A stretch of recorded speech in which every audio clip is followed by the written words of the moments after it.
Okay, macam.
So, hello everyone, and very good evening to all the respected faculty and our viewers.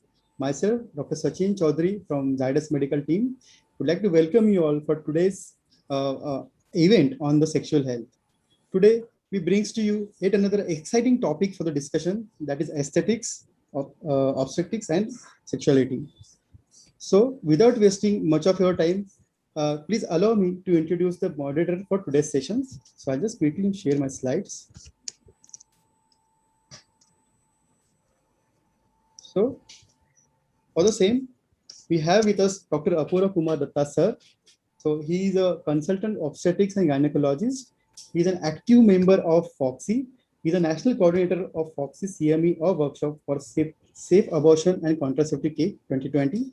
He has also been the national coordinator for FOXY's Adolescent Health Committee. He has been the coordinator for FOXY's Sexual Medical Committee and the national coordinator for public awareness of the committee. He has also been the executive founder, member of Jharkhand State Chapter of International Spina Bifida Foundations. Along with that, he also has several awards in his bag. I will try to enumerate few of them. Like he's a winner of Dr. Kamini Rao Yuva Orator Award 2020. He's a winner of Padma Bhushan Kamalabai Hospital Award in 2019. And the list is ever ending. Thank you so much, sir. I welcome you. And along with him, we have another very highly experienced practicing gynecologist and obstetricians from the city of Lucknow. We have with us Dr. Poonam Mishra ma'am. She is having a special interest in high-risk pregnancy, infertility, and gynec hospitalology. She comes with a vast experience of 30 years or more than that. She is specifically trained in ultrasonography, laparoscopy, cystoscopy, and colposcopy.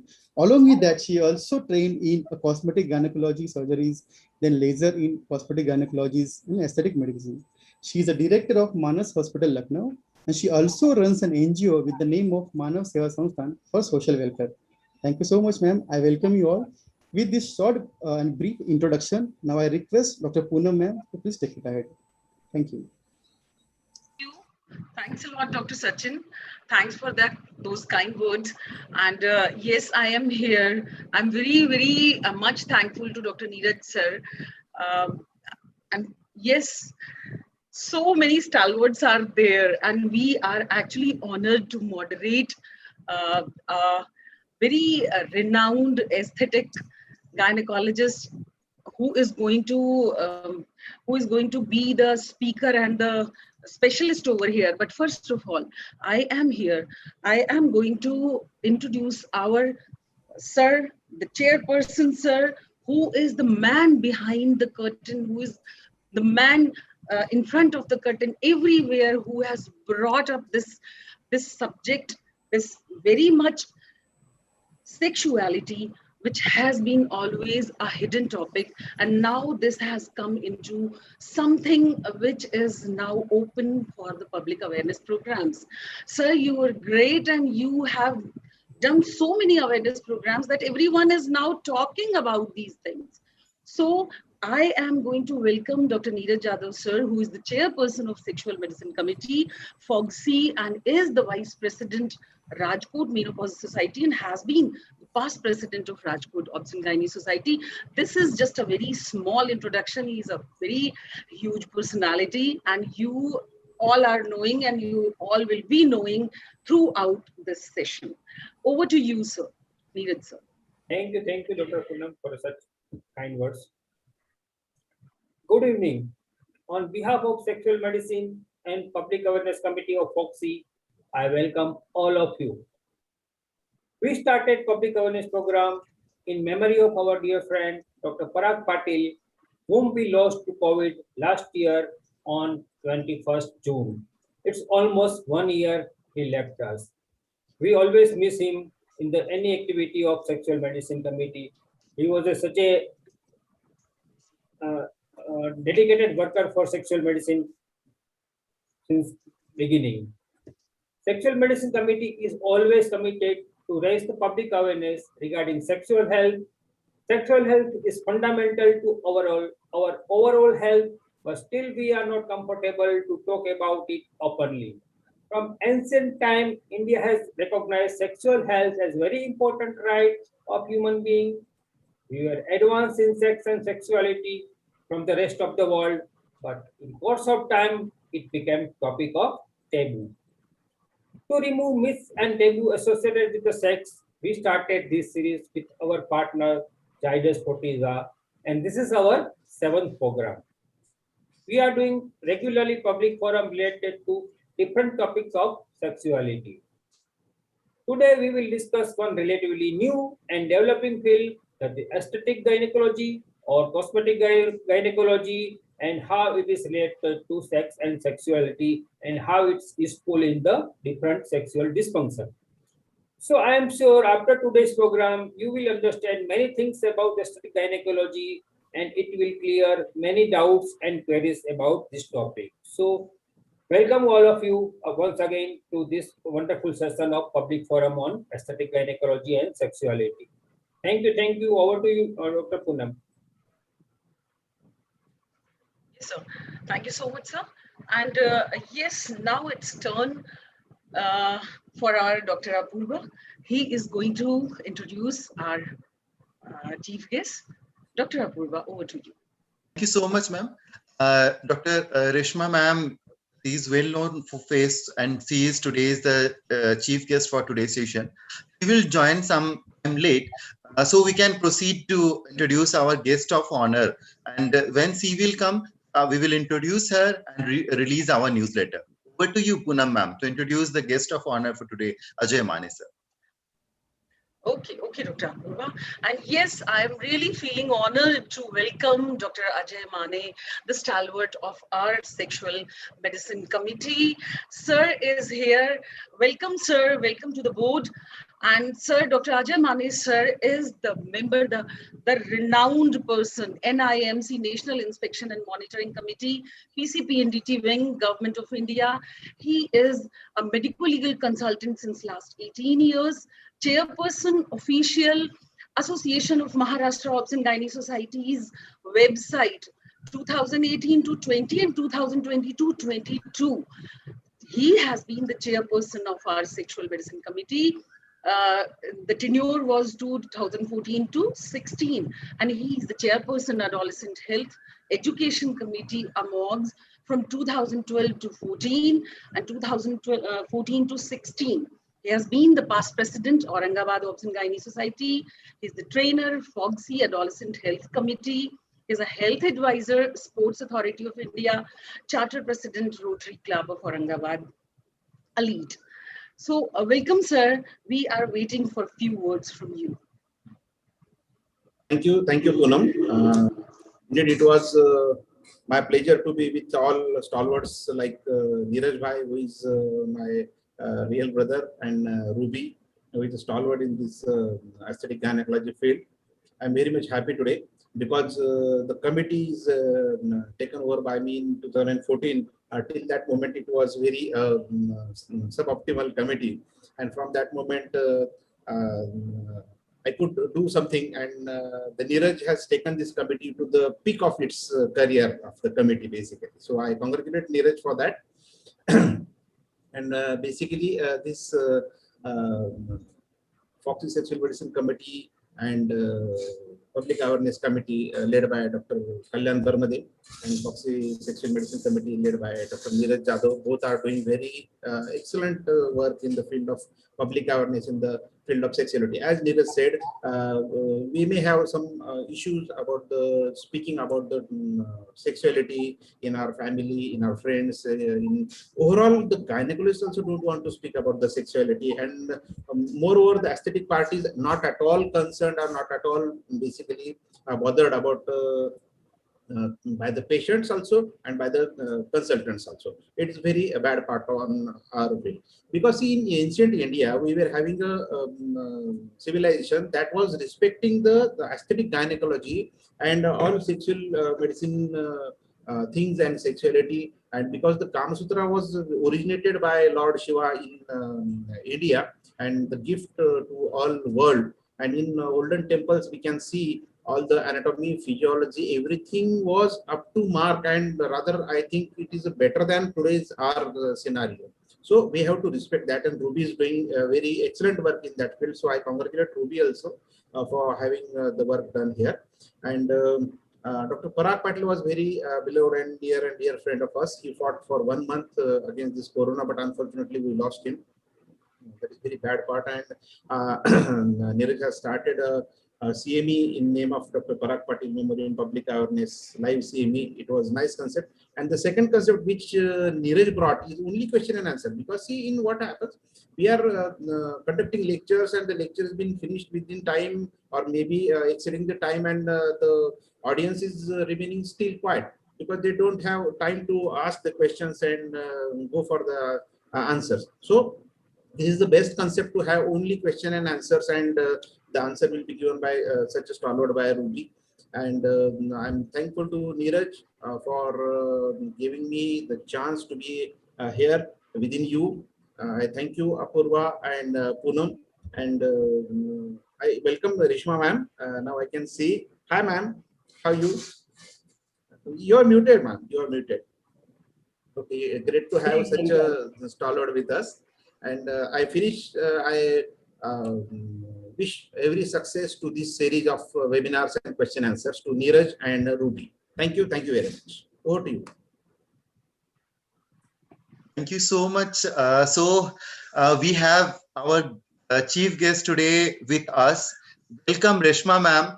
Thank you so much to give your precious time for our this public awareness program. You've always been here. Previously, also you will be here and giving your precious time for us. You always give encouraging words for this program. Thank you so much.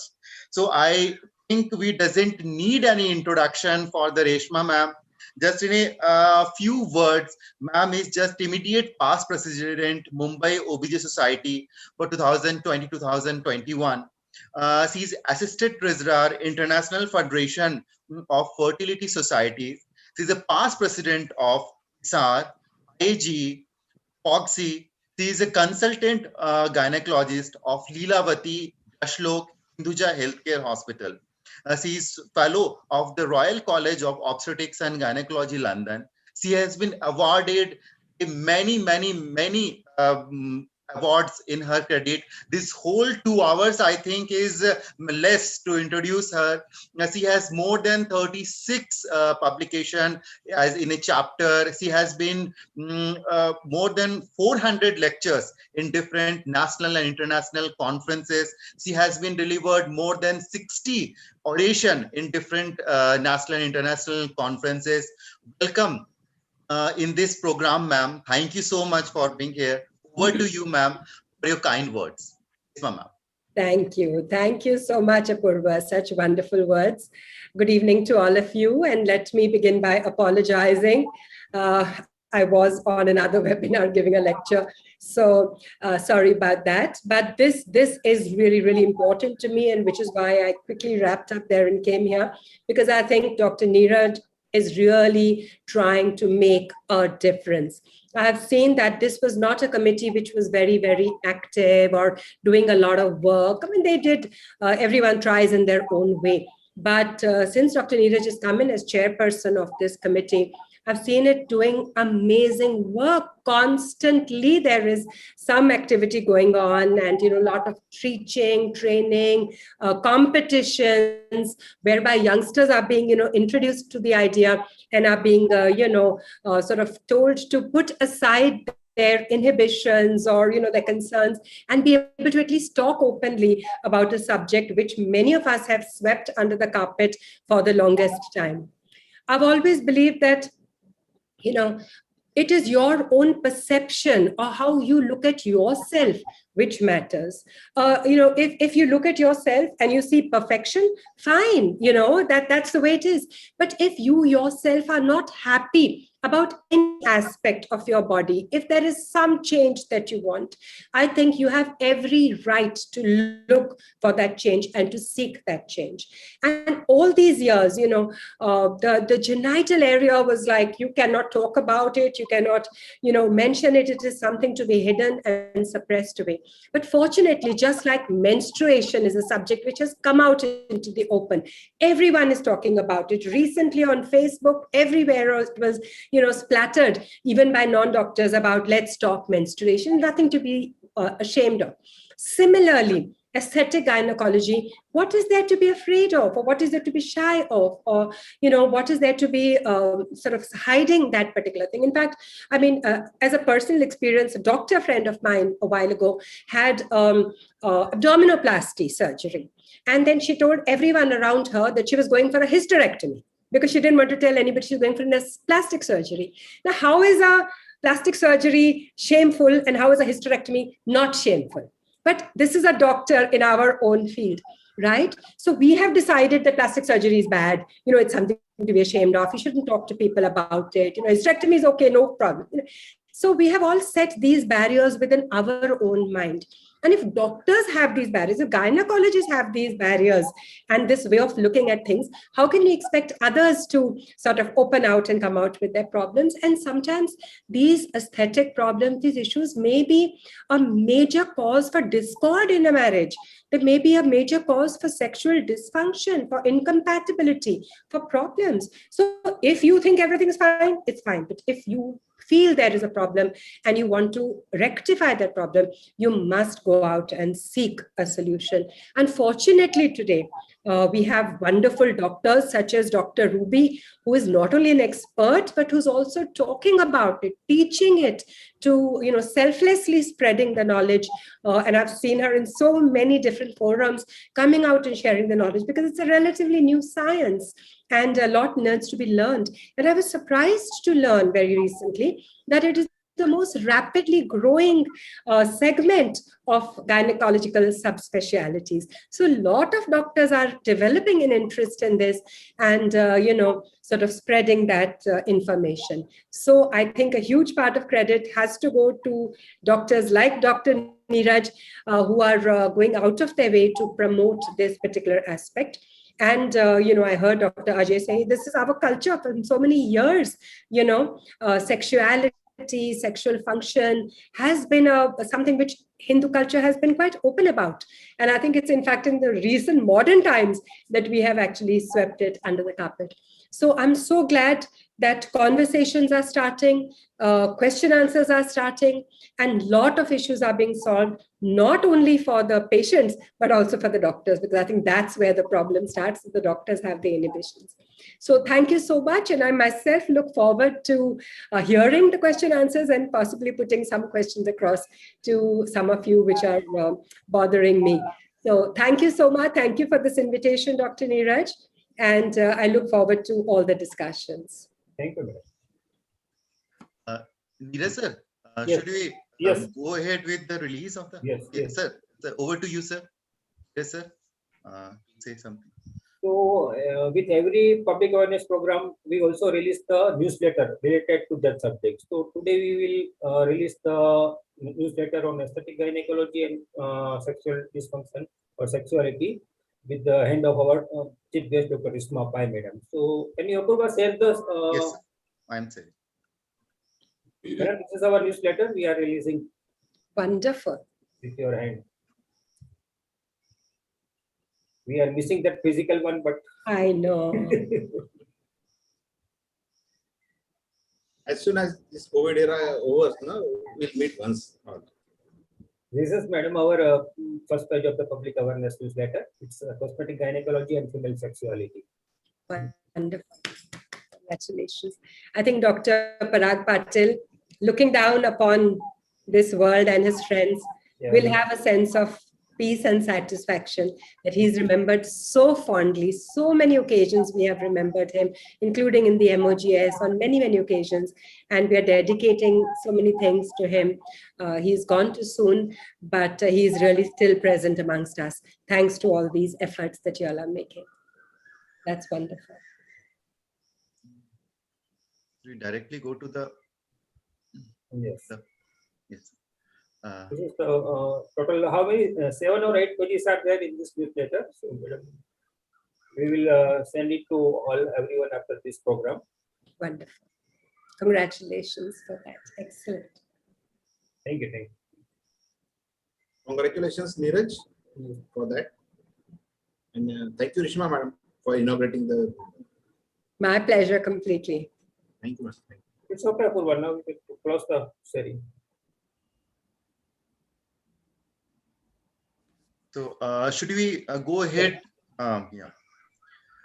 Dr. Sachin, can I have the slides for Dr. Ruby Rupraya, ma'am?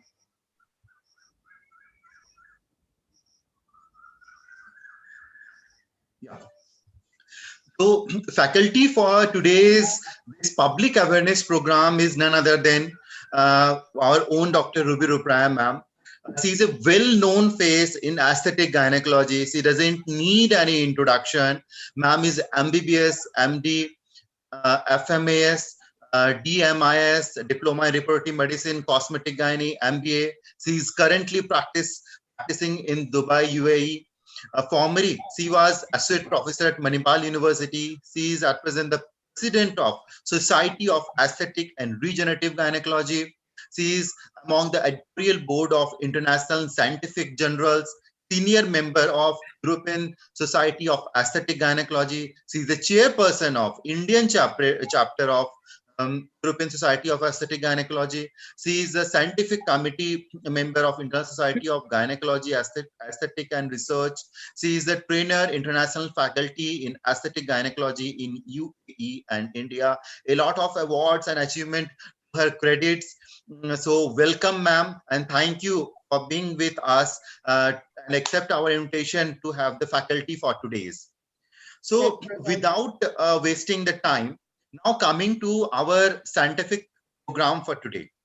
Dear friends, we all know that there is a lot of changes in the body of a woman since the birth to the death. It's included the hormonal changes, it's included the childbirth, lactation, the menopause, different type of surgery.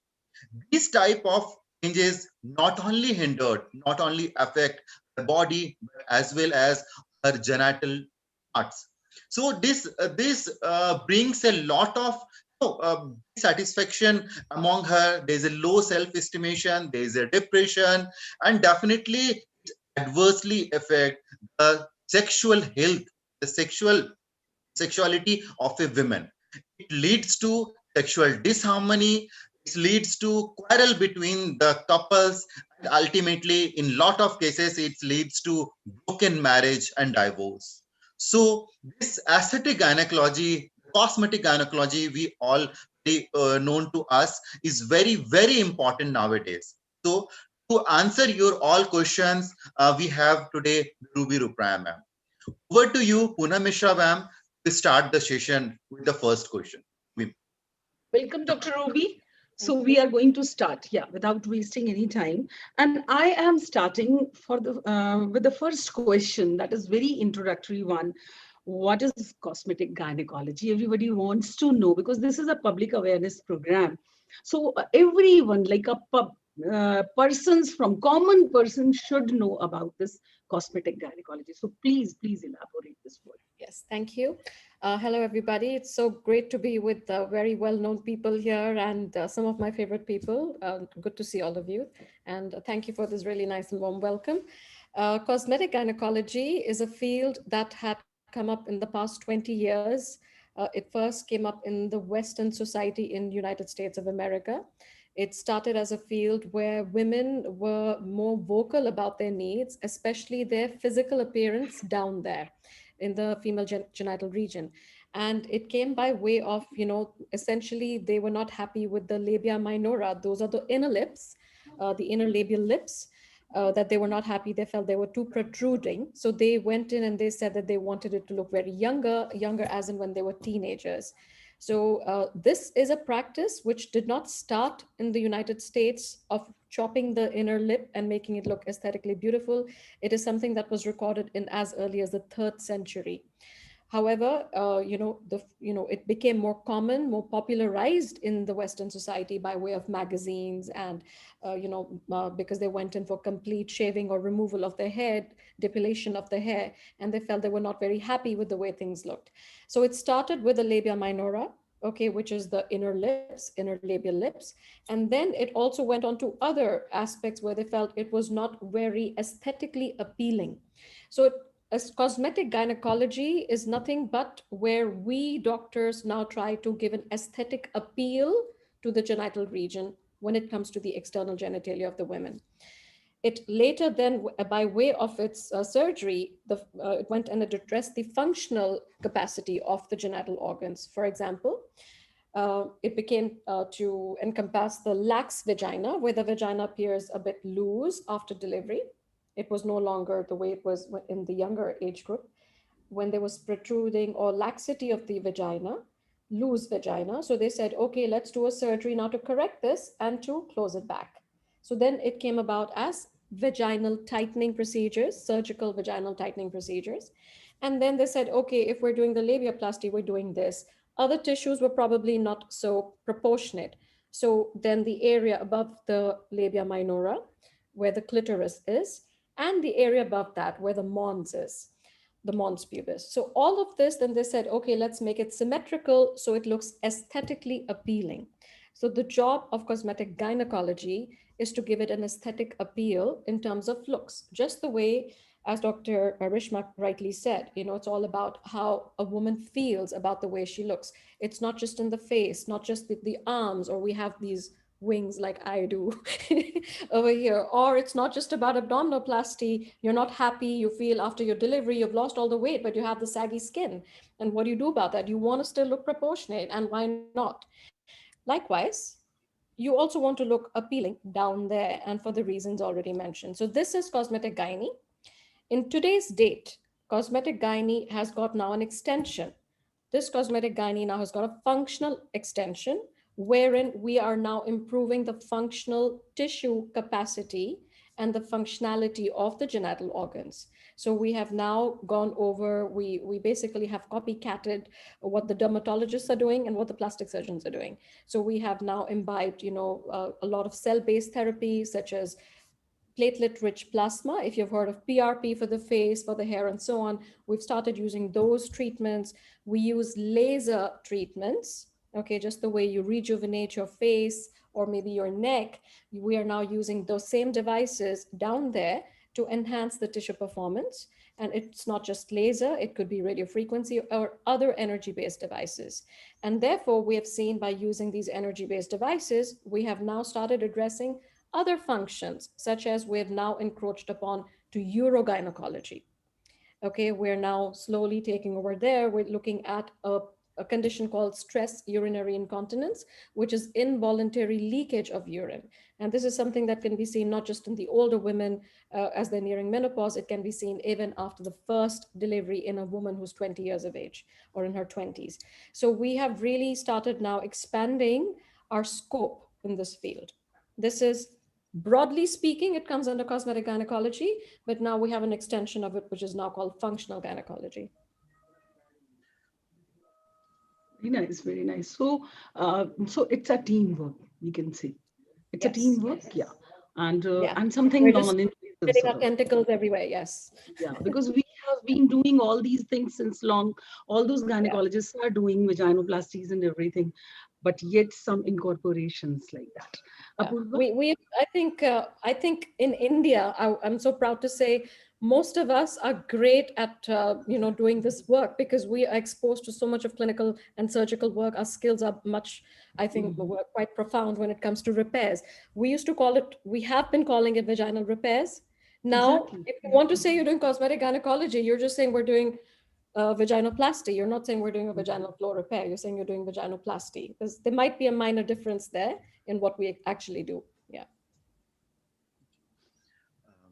So next question to you, ma'am. Ma'am, we always listen about the cosmetic gynecology, somebody is telling it is the aesthetic gynecology. Is there any basic difference between the cosmetic gynecology, aesthetic gynecology, or basically they are the same?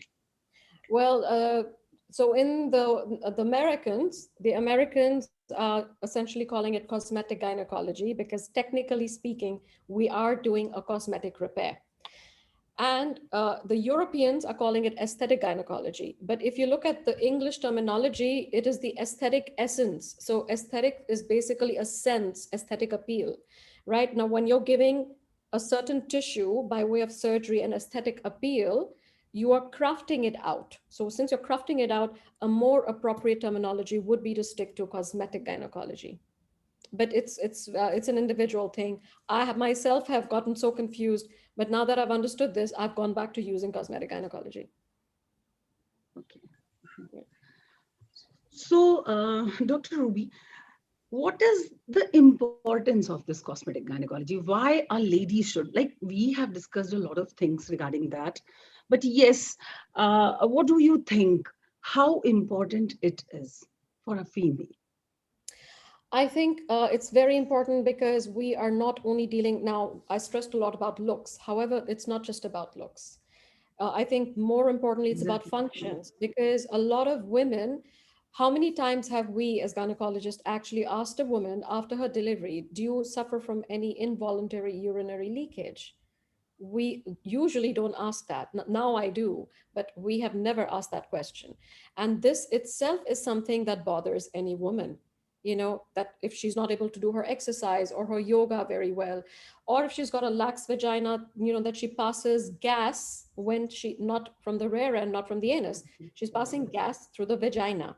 And she hears like a popping sound sometimes, even during her sexual activity, which gets very embarrassing. Therefore, she doesn't feel like herself and she feels inhibited. So, in the long term, slowly she starts to feel quite, closed up about things, and then it affects her confidence levels and so on. Not just that, so it's not just about urinary leakage, it's even about her appeals or sexual dysfunction. A lot of women, especially younger and younger women today, suffer from some sort of sexual dysfunction. Now we have four disorders in that. Okay, it could be orgasmic, it could be desire, it could be orgasmic, it could be because of arousal difficulties, or it could just be because of pain. But how many times do they come and talk to us about this? So we might just understand that they're not having good sex or they're not able to have proper sex. And as you already pointed out, this affects or it influences like a discord in the relationship or in the marriage. And of course, overall, then, a mental well-being or a social well-being of the woman as well. It translates into many other, it's like a domino effect, for the in their life. Exactly. Yeah. Mhm. Because many times females think that a gynecologist or an obstetrician is to deal with all those deliveries or with diseases. They were very scared to, like, to whom they should go, to whom they should ask, who is there to solve their problems, those cosmetic problems. Like many times they ask that, you do that also, you do those repairs also, can I come to you? Like, this is the public awareness program, and actually we have to make all of them aware of these things, that yes, there is something, a branch is there, a gynecologist who is a cosmetic gynecologist can deal with all those things. Yes, Thank you very it's much. very important. Over to you, Yeah. Apurva. Yeah, rightly said, man. Very truly. Now, as we already discussed, Rishma ma'am has already told, we have already discussed that these type of, changes during childbirth, during menopause, during some surgeries, it causes a lot of changes in the genital organ of a female. So it causes a lot of sexual dysfunction. So my next question is, ma'am, is there association with these type of in improving the sexuality, or is it a helpful for the female sexual dysfunction? Ruvima. Yes, it is important because, for example, if somebody suffers from, um, since we're talking about different kinds, a lady's not able to get aroused. Okay, this is one form of the sexual dysfunction. If she has an arousal problem, you, apart from the psychosomatic disorders that you have to rule out, it's very important in history. If she has an organic problem, for example, why is she not feeling the arousal? Is it because she has a lax vagina? That is a loose vagina, so therefore, there's not enough friction during the intercourse, during the act? Or is it because she's never had an arousal ever in her life? Is there an organic problem there? Because we have the nerves and then we have the blood supply. So is there a distortion? Did she have a trauma to that area? So has something disturbed the anatomy of, or the functional capacity of that area? Or is it that even there are two kinds of orgasms that women should know. One is that they activate it through the clitoris, and the other one is by way of vagina, the intercourse. So you need to identify, is it that she's never had an arousal? And why is that? And can you correct it, therefore? You have to identify what is the problem, only then will you be able to address it. So yes, it is. For example, if it's a loose vagina, and on examination, if you feel that there is a pelvic floor defect, you correct that with appropriate surgeries. Okay, and therefore you can reduce the caliber. Okay, you can, what we call vaginoplasty, or you can do, just a vaginal repair if there is a proper defect. Or what is there? Is it just after a delivery? Is there like something wrong with the perineum? Or is she having to, is it very tight following delivery that the suture was done? Is there a nerve entrapment over there, which is causing her a lot of pain? Dyspareunia, as we call it, that is painful intercourse. So what exactly is the problem? Or is she just not able to consummate, or have sex because she gets into a state of spasm, what we call vaginismus? So what is the nature of the problem? Once you identify that, then yes, do we have solutions for it? We do have solutions. And more commonly, like I said, early urinary or mild incontinence, or urinary leakage. Earlier on, it's not that I should not say that patients have not come and asked us in the past, I'm having this problem, doctor, what can you do? Can you help me? We really didn't have many solutions for them. So we used to say, oh, that's all right. You'll be fine. But actually, we never had a solution. But now we have a solution, and therefore we are ready to talk about it. Now we encourage that, please come. We have solutions, and we can definitely give you a better quality of life. Everything is about quality of life, right? So now if you even take a lady who's now, the lifespan of a woman is about, say, 75, 80, 85 and above. If she attains a menopause by now in India, I think it's 47, 48. Okay, even if it's 50, you have so many years still left of your life to live. So why should you not have a proper quality of life? You should, and you deserve it. And in today's date, we have more and more cases of early menopause and premature menopause. I've got patients that are in their 20s, 28 years of age, 27 years of age, in proper menopause, cause unknown. In those cases as well, why should they not? They've got a whole life ahead of them. Why should you not want to give them a good quality of life? So yes, of course, like I said, we're not only talking about doing surgery on them, we're actually talking about improving the quality of the tissue and improving the functions. So when it comes to sexual function, yes, because that's one of the most important components. Now, whether you talk about Shivji Stein or talk about the Kama Sutra, if people didn't have sex, you and I wouldn't be here talking about this today. Sex is important. It's important to talk about it and to be able to talk about it and to have an open, non-assuming, and very non-judgmental dialogue. So if a lady comes to you, put your guards down, because then she will put her guards down, and you should talk about it. And I must tell you that I feel very privileged to be here in Dubai, where every community, any nationality, they come and they talk to us about it. Indians too now have started coming. And I would tell you that I would think that the Arabs are very shy, but no, they're so open about it. And I just love talking to them. The Indians now too have started talking about it. They're a bit shy still. I think the most shy patients I have are the Indians and Pakistanis. But everybody else talks about it, and they talk about it openly because it's closed doors. And you, as a gynecologist, have to be their friend. You are not just playing the role of a doctor, you are playing the role of a counselor, you're listening, you're absorbing. And this dialogue is very important. So till you are not open-minded about it, they're not going to feel welcome. It's all about what you're delivering, your energy that you give to them. So it's important to know this. And yes, it definitely has a big role in their life and in their quality of life. Very nice. Very nice. So a beautiful elaboration, Dr. Robi. You're so kind. One more question is there. Like, yes, all these surgeries, all these functional problems, patients are approaching now. They are opening up. They are reaching the patient, and they are breaking the silence. Yes, but yes, how to tell every patient, yeah, all those patients, like what are the symptoms which can be dealt with by a cosmetic gynecologist? These are the functional problems. Other than that, like cosmetic problems which are related to this gynecology part. So can you please elaborate all those things which can So be dealt with by a... yeah, so usually we don't invite them to say, hey, are you happy with you? I learned a new word, in Sweden they call this hoo. Hoo is vagina. Okay, so we don't say, are you happy with your flower, or are you happy with your fanny, or are you happy with your hoo? We usually women come to us. So once they see, and once you have to create an awareness by way of these dialogues and what we're doing today, and also in other ways of reaching to people. But once they do, they will come to you with problems such as, I'm not too happy because I think I have a lot of skin pigmentation down there. I'm okay with the rest of my body, but down there I think I'm a lot darker, and I don't like that look. And this is very common. So even in this part of the world, they want skin lightening. Some people use the word bleaching, but it's commonly used, but I don't like it. It's like skin lightening, or at least even out the tone. So hyperpigmentation. Okay, they're not happy with the skin darkening down there. And apart from that, of course, like I told you, they can have protruding labia, the inner lips, the labia minora. So we have the majora, which is the outer part, and then we have the inner part, which is the labia minora. They're not happy with those inner lips. They feel that it's sticking out. And especially, for example, now everybody's into the gym culture, or wearing tight clothes or swimming and so on. And they feel that when they wear this, they feel it's too tight, and they feel that there is chafing, which is rubbing of these labia. It can be painful. The same they can have during a sexual intercourse.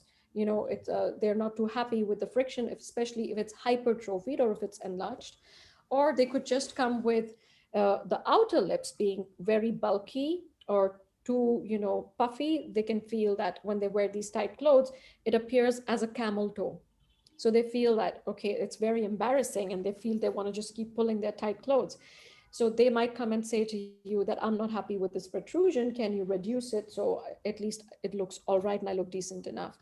And apart from that, in cosmetic part, like I said, they're not happy because after the delivery, it might appear opened up already. So when they're just laying down, it already appears open, the vaginal, the outlet. Okay. So these are the common things, common reasons for which they come. Rarely now, they also come with hydration of the skin outside, of the genital skin outside. They feel that it's too rough and it's not appearing too well. Yeah. So Stretch marks also. Like stretch many... marks, yes. Stretch marks would be lower body or maybe of the inner thighs, but I myself do not deal with the stretch marks down there. But if it's a stretch mark down here, you can address it. There are solutions for it. We in this part of the world, we're restricted to what we do, but yes, you can. We do that as well. Yeah. Very nice. Ma'am, is this type of symptoms, what you have told, these deformities, does these have adverse effect in the sexuality, like having the sex in the female?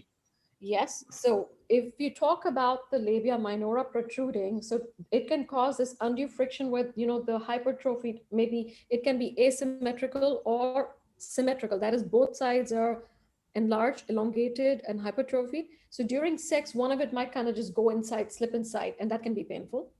Or the lady could have the lower part or the posterior part. There could be very thin tissue sticking out. We call it a perineal web. It's like a web, and but it could be thinned out here, but during intercourse it can cause a lot of pain. Or if she's had a badly sutured episiotomy, which is the deliberate cut that we give after delivery, in that case as well, she may have some fibrosis or fibrotic tissue. She can have pain. Or if the lady's developed a medical condition called lichen, Even in that, there's tissue atrophy, inflammation, it's a painful condition, so in early stages as well, they can come to you with issues. So yes, it can cause sexual dysfunction for sure. Loose vagina, definitely they're not happy about it. So yes, it can be. These deformities can be acquired deformity, and yes, it can interfere with it for sure. So ma'am, what are the actually various causes of this deformity? Is only the childbirth or something extra? It can be extra in the sense, a rare condition, as you know, we call it congenital adrenal hyperplasia as an example. So in that, they typically have very loose fold skins of the labia majora. So that is something that would then need a surgical correction in such young girls. Yeah. So even congenital, even by birth, they may have something. When she becomes a little older, maybe around 18 or so, you would want to surgically correct that for her. Yeah. And the rest, as far as labia minora is concerned, the hypertrophy can go on as a woman gets older as a result of friction itself. She can go on and develop more hypertrophy and hyperpigmentation. Poonam ma'am. Even protruding horns sorry. can also. Sorry. Yeah. If somebody's had massive weight loss, like bariatric surgery or a sleeve gastrectomy or something, or gastric banding, massive weight loss can again lead to a lot of loose skin fold, down there, which can look very shabby for her again. Yeah. Sorry, Dr. Poonam. No. That is what I was asking. After sudden weight loss, that protruding mons can cause sexual problems during intercourse and all that. Yeah, protruding mons as well. Hitting and Even the labia majora, the outer lips, even those Exactly. can be, pretty bad. And more than that, I think a woman is, she's quite bothered about the appearance during, the act of the intercourse. You feel like, okay, I'm not looking to appealing down there. Mhm, mhm. So, could you please tell us what are the main surgical procedures which we do in cosmetic gynecology, which are cosmetic gynecology? So the two most commonly requested procedures, one is of course vaginal tightening. Okay, they want to reduce the caliber of the vagina so that they have better friction and they have better sex. And then the other one is labia minora reduction, which we call labiaplasty. So in labiaplasty, we can have two kinds. It could either be for the minora, that is the inner lips, or it could be the majora. More commonly, when we say labiaplasty surgery, we're referring to the most common procedure in that is the reduction or shortening of the labia minora, that is the inner lips. These are the two most common. We sometimes, depending on how big the hypertrophy is, we combine it with what we call, there is a hood covering the clitoris. Yeah. We combine it with clitoral hood lifting so that you're aesthetically just making everything more appealing as a package. So these are more common than others. If you ask now, in people that have had severe weight loss, and as you pointed out, if somebody's got protruding mons, then what we can do is we go for the mini liposuction of the mons area, where we actually extract out the fat. It's just like removing the fat from near the abdomen. So we actually remove the fat from that area as well. We can do that as well if that is protruding. On the contrary, if somebody feels that, it's become too thinned out and it's not fitting in well, we actually also go with lipofilling in that area. So it depends on what the need is and depends on how she appears. And when we examine a woman who's got this problem, she's not happy with the way she looks, it's not that we examine only when she's sitting or she's laying down. We actually even make her stand and we assess the symmetry. Yeah. Many times they are asking for labia majora filling also. Do you find such patients? Labia majora filling is if a lady has become slightly older, okay, not massive weight loss as such, but moderate weight loss. Because if it's a massive weight loss, you would rather offer a surgical reduction of that skin. But if it's a mild to moderate weight loss, and if the skin on the outside is now sunk in, and she's lost that little padding of that fat, you can actually fill it either by using fillers, like how you use fillers here on the face, or you can also use fat. So you can do a little mini liposuction from near her inner thighs, and you can take that fat and you can actually infuse it into the region of the labia majora. Yeah. So a sort of plasties we are doing. Yeah, we're basically, like I said, we're spreading our tentacles. We're learning from the plastic surgeons, and we're like, hey, this area is ours, and give it back to us. So show us what you do, and okay, we'll do it ourselves. And likewise, that's what we're doing with dermat. Oh, you're doing it on the face. Okay, let's do it down there. This is what we've done.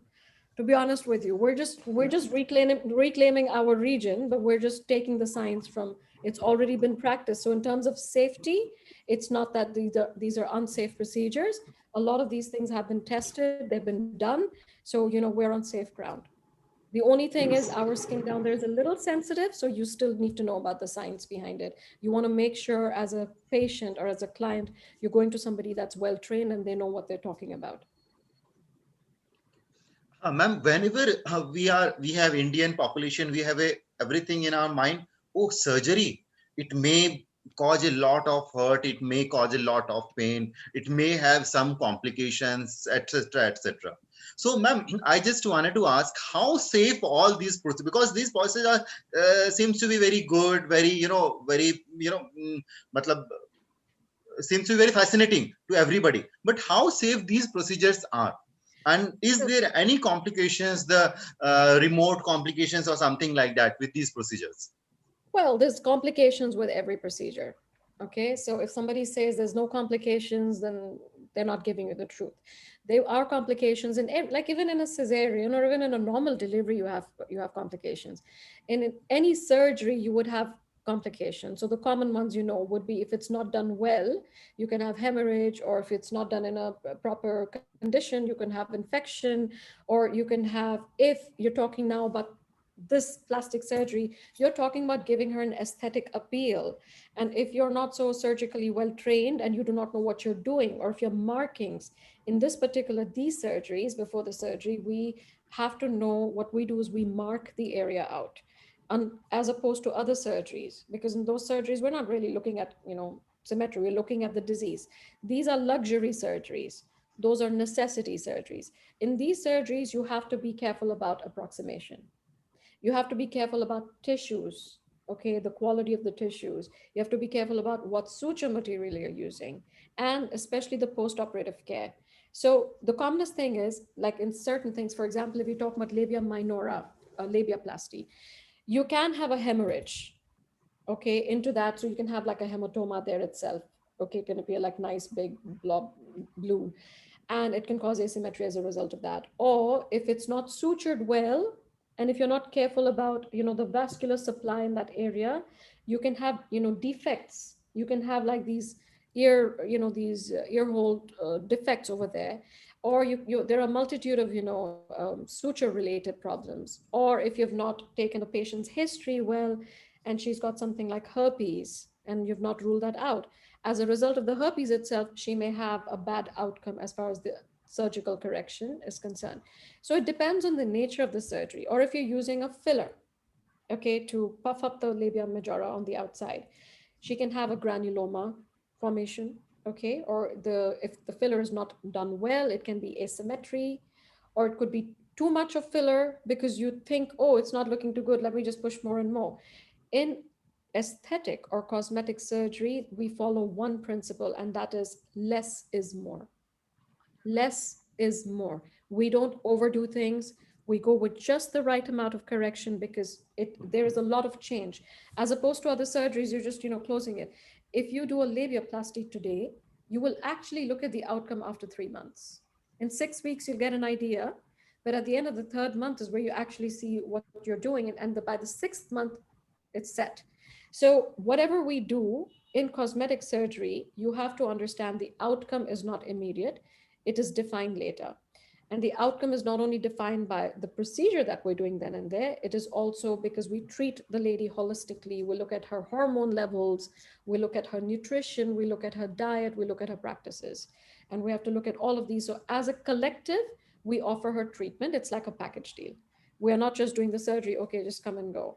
So how is this surgery a little more difficult, and why do you have to know more about it? Is because as a client, they have to be well informed. They need to know what do they want. We don't tell them, hey, let's do this for you. We ask them, what are you here for? What are you looking for? So the first dialogue is essentially from them to us, and we play the role of a listener. Okay, and then we offer our solutions that, okay, these are the options. So you always, even in your consent form, for example, we're going to say, this is the procedure that has been selected, because it's a decision between the client and the doctor. It's not something that we choose. It's something that they come to a conclusion that I would like to do this. And you give them the alternatives. So you tell them these are the alternatives. If this doesn't work, what are you going to do next? So everything is a big discussion with them, which is also placed then on paper because it's collective, which includes the marking. So even if you do something like a marking, okay, this is the area which I have to, we can reduce for you, and this is how it's going to appear. So this is all in your initial consultation. Whereas if you talk about a general gynecology, ladies come with like a, little bit of a prolapse, or she's got like a pelvic floor defect. You say, okay, we're posting you for this. She doesn't ask you what's going on. You just post her, you do the work, and that's it. But in this, it's not the case. In this, you're talking with her because you are asking her what she wants. And most important, we're not making promises.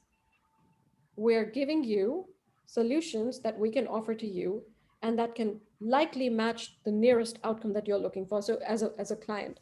So there's a lot of dialogue involved, there's a lot of counseling involved, and it's a very closed, what do you call this, interaction. It's a very close interaction with your patient.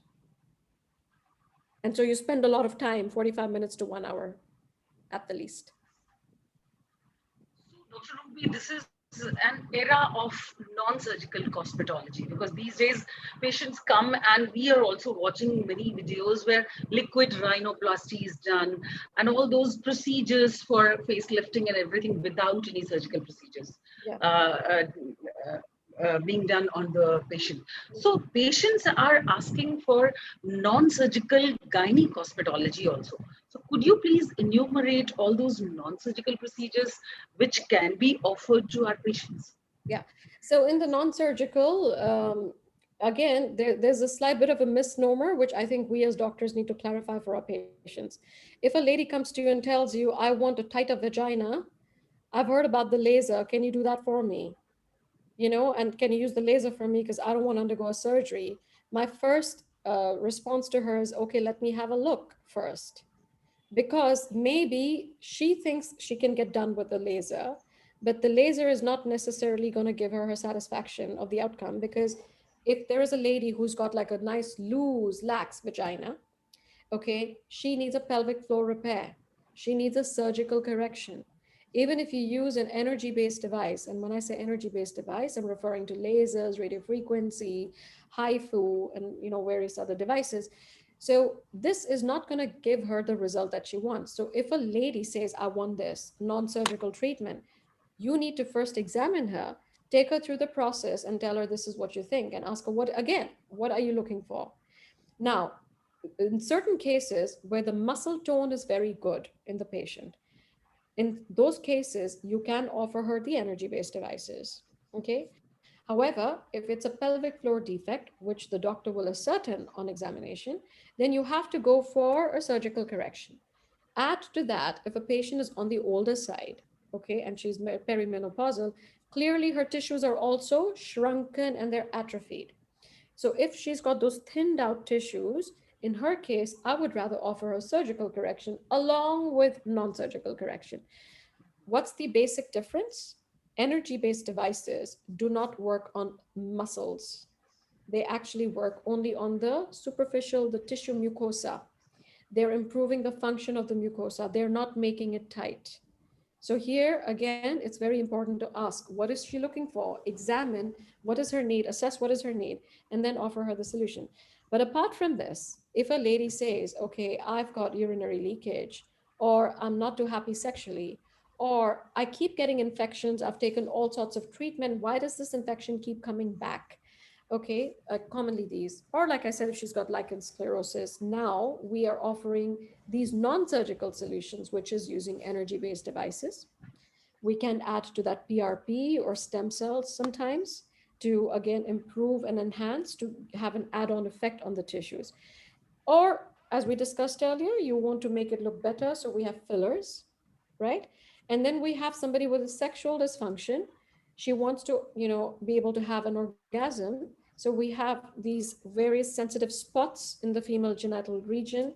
One is very popularly called the G spot, and the other one now is called O spot. So what we do is we enhance these spots, which then allows the woman to have like a better sexual intercourse or have orgasms. So what we also do in non-surgical is we enhance. We have the O spot or the O shot as we call it. It's trademarked.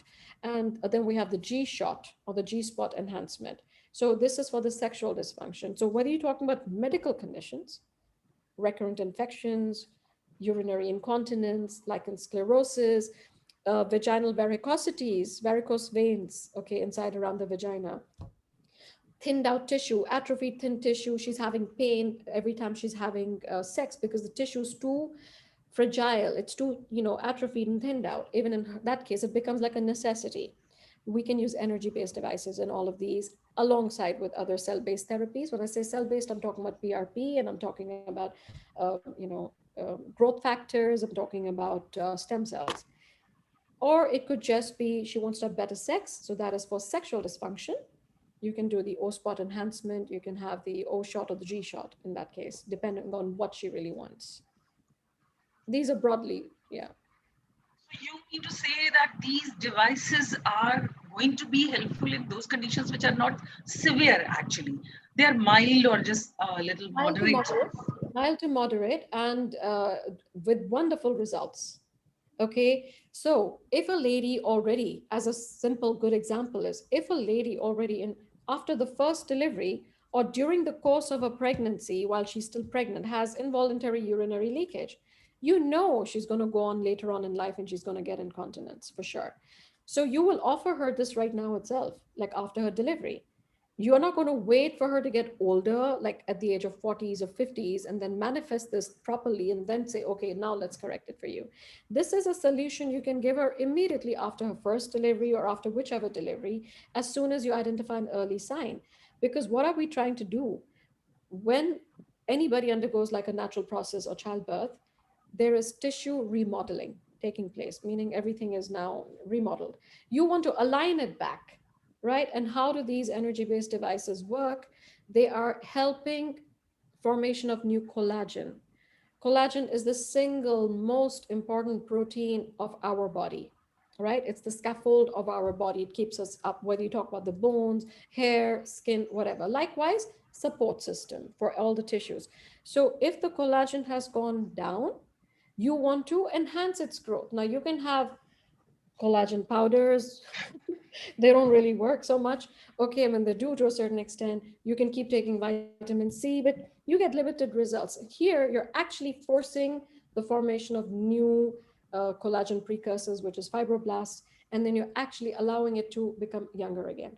Like I said, a good example is look at all the people that go and do laser on the skin and they're looking much younger. I do that. And I proudly say it because what's wrong with it? Okay, so you have a solution. It's like wearing a makeup. What's wrong with it? So men do it, and let me tell you. If a lady is going to parlors, if a lady is going to a beauty parlor just to get everything touched up, then that's absolutely correct to get all those fillers. In 2016, there was a conference in Madrid, and I did research on the Indian market. Because the Indian market is it's driven largely by the film industry, be it the silver screen or it's like the on television, because a lot of population, and not just that, 65% of the Indian population, if China gets off our back, is youth, right? It's 65% of the population is the youth. And now we're going we are more and more into corporate culture where you want to look good. You have to look good. You have to be well groomed. So where outside of India, the ratio is essentially more women to men seeking cosmesis or wanting to look better. Do you know what the ratio in India is? It's 1:1. It's 1:1. Men go for grooming. They go for laser, removal of this. They're doing all of it. And I was so surprised to find out that from the outskirts of Delhi, even from villages, people take bank loans to want to look better, and they do. And this data that I researched was a market research, which I got my hands on. It was 2016. So of course, and now we're talking 2021. And of course, I'm pretty sure it's a lot more out there. So it is good. And this way I'm so proud because in India, what I love about us is we're very progressive. We're very quick to adapt and we are not a laid back, not like the Britishers. They're very slow to adapt They do not want to imbibe, things, and we are actually very good and very quick. And this is why I'm so happy. I still remember coming to the conference, Dr. Neeraj knows, and Dr. Sudhisha, they invited me to Rajkot. And, we were trying to talk about it. And the person that I'm very vocal, and I can't be bothered what people think about me. But when I say these things, but I felt it's important to start talking, and, you need to get out there and do it. And I mean, today, look at it. I've got so many people that reach out and say, could you please tell me this? And are you offering trainings? And I have my very good friend Sejal in Mumbai, Dr. Rishma knows her very well. And I just keep sending all of them to her, like, okay, get trained within India there if you like. But I'm so happy that now, right after they're passing out, they're all interested in knowing. And it's not rocket science. There is some skill to it, yes, but come on, if you've done your MD OBGYN, this is something you can just easily do. And I think everybody must know it, because you must see, if your patient comes to you and says, can you do this for me? And do you have this? You can't sit there and look like, I don't know what you're talking about, and I don't know what this is. You have to know. You have to know about this. You have to know what lasers do. You have to know that you can offer these solutions. Otherwise, she'll not come to you. She'll go to the next doctor. You lost your client. So even as patients, you need to, if you don't know, how will you deliver to them? So how do you deliver information to your patients is have a TV, a television, and keep that running on the television. You don't want to talk about it, have it running there, have your brochures in your setup, and then, let them just read about it. And when they come, either your nurse or they can ask you, can you tell me more about this? What is this? I'm curious, so leave them websites that they can refer to. And once you break the dialogue, you'll see how many more come, because everything is this. And social media, you have to be out there. A lot of patients get all their informations now on social media, Instagram. If you're not on it, you better be on it. Okay, it's like we have restrictions here in Dubai. We can't even openly do this, but you have to do it in India. You have to be out there. You have to put yourself out there and what you do, because if you don't, then they will not know. And this is where I said the youth of India is no longer, they're going to be they're looking at all of this already. They look at it, and this is where they learn, and they come to you. And the younger ones are already coming and talking about it, because they come to Dubai. I've got young couples flying to Dubai for this. So why do you come to Dubai? Do it in India. That is what Neeraj sir has started, creating a path for public awareness. Very nice. Apurva, up to you. Ma'am, as you all already told about the laser, ma'am, I think this is the most common technique, and everybody, even a layman, knows about the laser. But there is a very a peculiar thing in their mind, whether the laser is safe, how safe it is, or how effective it is. Second, it is cause any burn or something like that. So what's about your view, and in your practice, what you see about this laser? Right. So, like I said, everything comes with its set of complications if you don't know what you're doing, right? So whenever you're using a device, right, let's say it's a drill machine, or you're using anything, maybe your mobile, if you don't know how to use it well, you don't know how to charge it, you put into the wrong, voltage, for example, you will bust it. So even lasers, there's physics behind it. Okay, it's a technology. You must, first of all, as a provider, you must know how to use it. Is there a downside to it? Earlier, when people were not being careful in China, I can tell you happily, they said, it's doing, vaginal tightening. Let's increase the energy now, and then let's make it even tighter. So they went up to higher levels of energy, and they actually started having complications with those. After the Chinese experience, a lot of these laser companies, what they did is they started to put a cap on it. Is everybody here? You can hear me, Neeraj? Okay. So they started to put a cap on the energies, wherein as providers, if we're using the laser, we know that we're within safe limits. So you can't go wrong, or you can't go overboard. So if you're going with good machines that are FDA approved, or when you know that it's been tested, so these are all calibrated machines, which you can't go wrong with, because you are only allowed to go to a certain level. Now, where can we go wrong as providers is if we don't assess the patient's tissues. What I mean by that is if it's an older lady, we naturally go with lesser energy. If it's a younger lady, you can go with higher energy. So do we have problems as such with the current setup of the new machines that we have? Unlikely. Why? Laser is a very specific technology. It goes and hits exactly where you want it to hit. It doesn't go beyond that. Okay. And when we talk about delivering the energy, we have already set it to give a intentional thermal damage, which is intentional. So you want it to be like red below that inflammation, because it's that inflammation which will then bring about production of new collagen, new blood vessels, and so on. So lasers are actually very, very specific, quite safe. Okay. Apart from that, we have, and these, okay, the lasers can be ablative, where ablative means we are creating small little holes, okay? Or it could be non-ablative, where you're only delivering the heat energy and you're, causing the damage, intentional tissue damage there.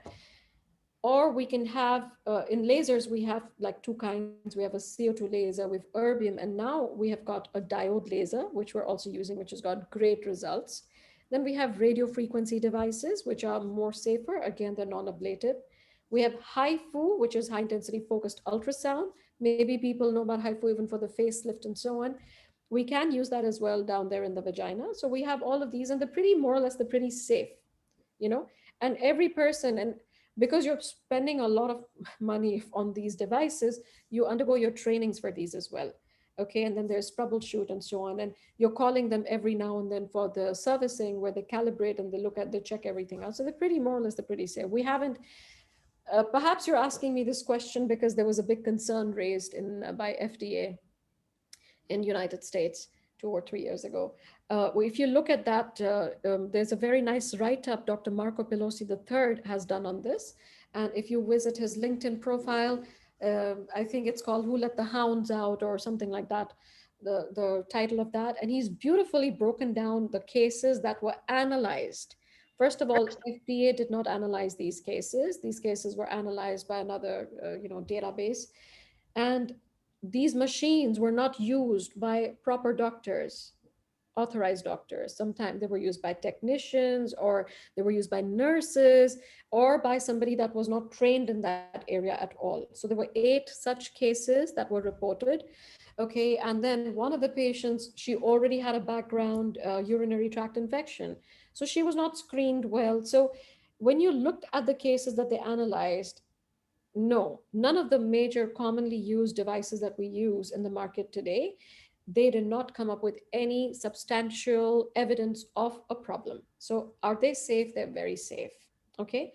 So what do we look for? Why did they say that, okay, be careful? It's only because these machines have so far been approved for derma or dermatological conditions. They've not yet been approved for gynecology. The reason being they haven't had adequate studies done. The reason for that is because technology is advancing so fast that one day you've done this, the next day they've come out with something better. So in gynae, it's very, very subjective. There are many confounders. For example, are you looking at the same tissue? Are you looking at the same age? Does the lady have the same hormonal deficiencies and so on? So there's been a little lack of data, which is why they said, but otherwise, if you look at it, the breakdown, you hardly hear of any side effects as such, adverse effects. So they're quite all right. They're quite safe. You mean in quite safe and skilled hands? Yes, that's the word, Dr. Poonam. Thank you. Skilled hands. Skilled hands. So patients are also asking about PRPs. What is PRP therapy? Like in cosmetology, many are knowing about that. Has it got some role in cosmetic gynecology also? Why not? I think PRP works everywhere on the body. Wherever you infuse it, you see rejuvenation of the tissue. So if it can work for your hair and for your skin, how does PRP work? Okay, it's if you have to look at a person who's got an injury. Let's say you got a cut. If you leave it alone, the natural tendency for the body is to automatically heal it and seal that area back. How does it work? When there's a cut or an injury, there is a local immediate inflammation, and then there is a sudden rush of platelets to that area. These platelets will then have, within the platelets, they have something like alpha granules, and these will then release the growth factors. Okay. when there is a release of growth factors, it will automatically start the process of healing. So everything is dependent on platelets, because in the platelets we have the granules. Those granules are the ones that are giving out now the growth factors. Okay. So do they work? Yes, they do work. How do you decide? So I'm somebody that believes that a PRP depends on how many platelets you are able to bring in that area. Because the more number of platelets that you're able to concentrate in that area, you have proportionately more number of growth factors, and therefore you have superior or better quality of healing. So do they work? They definitely do work. So what do we do in PRP is platelet rich plasma.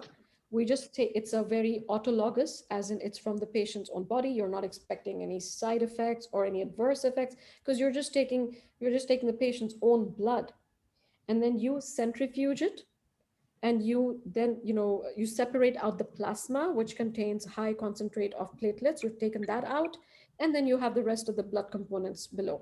So you take, which is, it appears like a plasma, appears like a little goldish in color. Some people also popularly call it the gold serum. So we take this platelet rich plasma and we inject it into the desired area that you're trying to treat. So yes, how does it work in cosmetic gynae?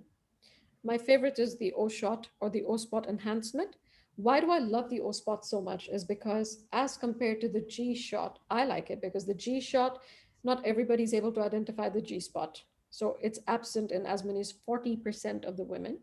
Whereas a O spot is, the clitoris, and it's the area in between the anterior vaginal wall and the urethra. So you infuse the plasma in there and you inject also in the clitoris. So this complex, the clito-urethrovaginal complex, you're enhancing this by way of an autologous product, which is PRP, right? So you're not expecting any side effects at all.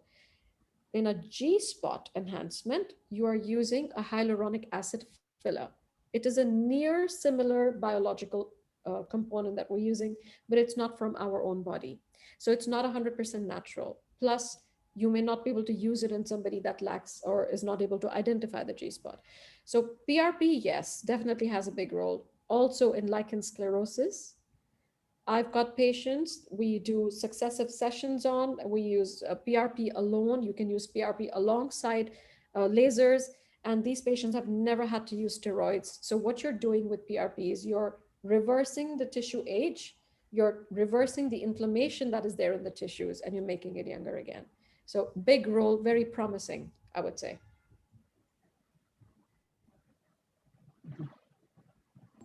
Ma'am, as you have already told about G spot, O spot, or P spot, many a time it was few people, there's a big argument.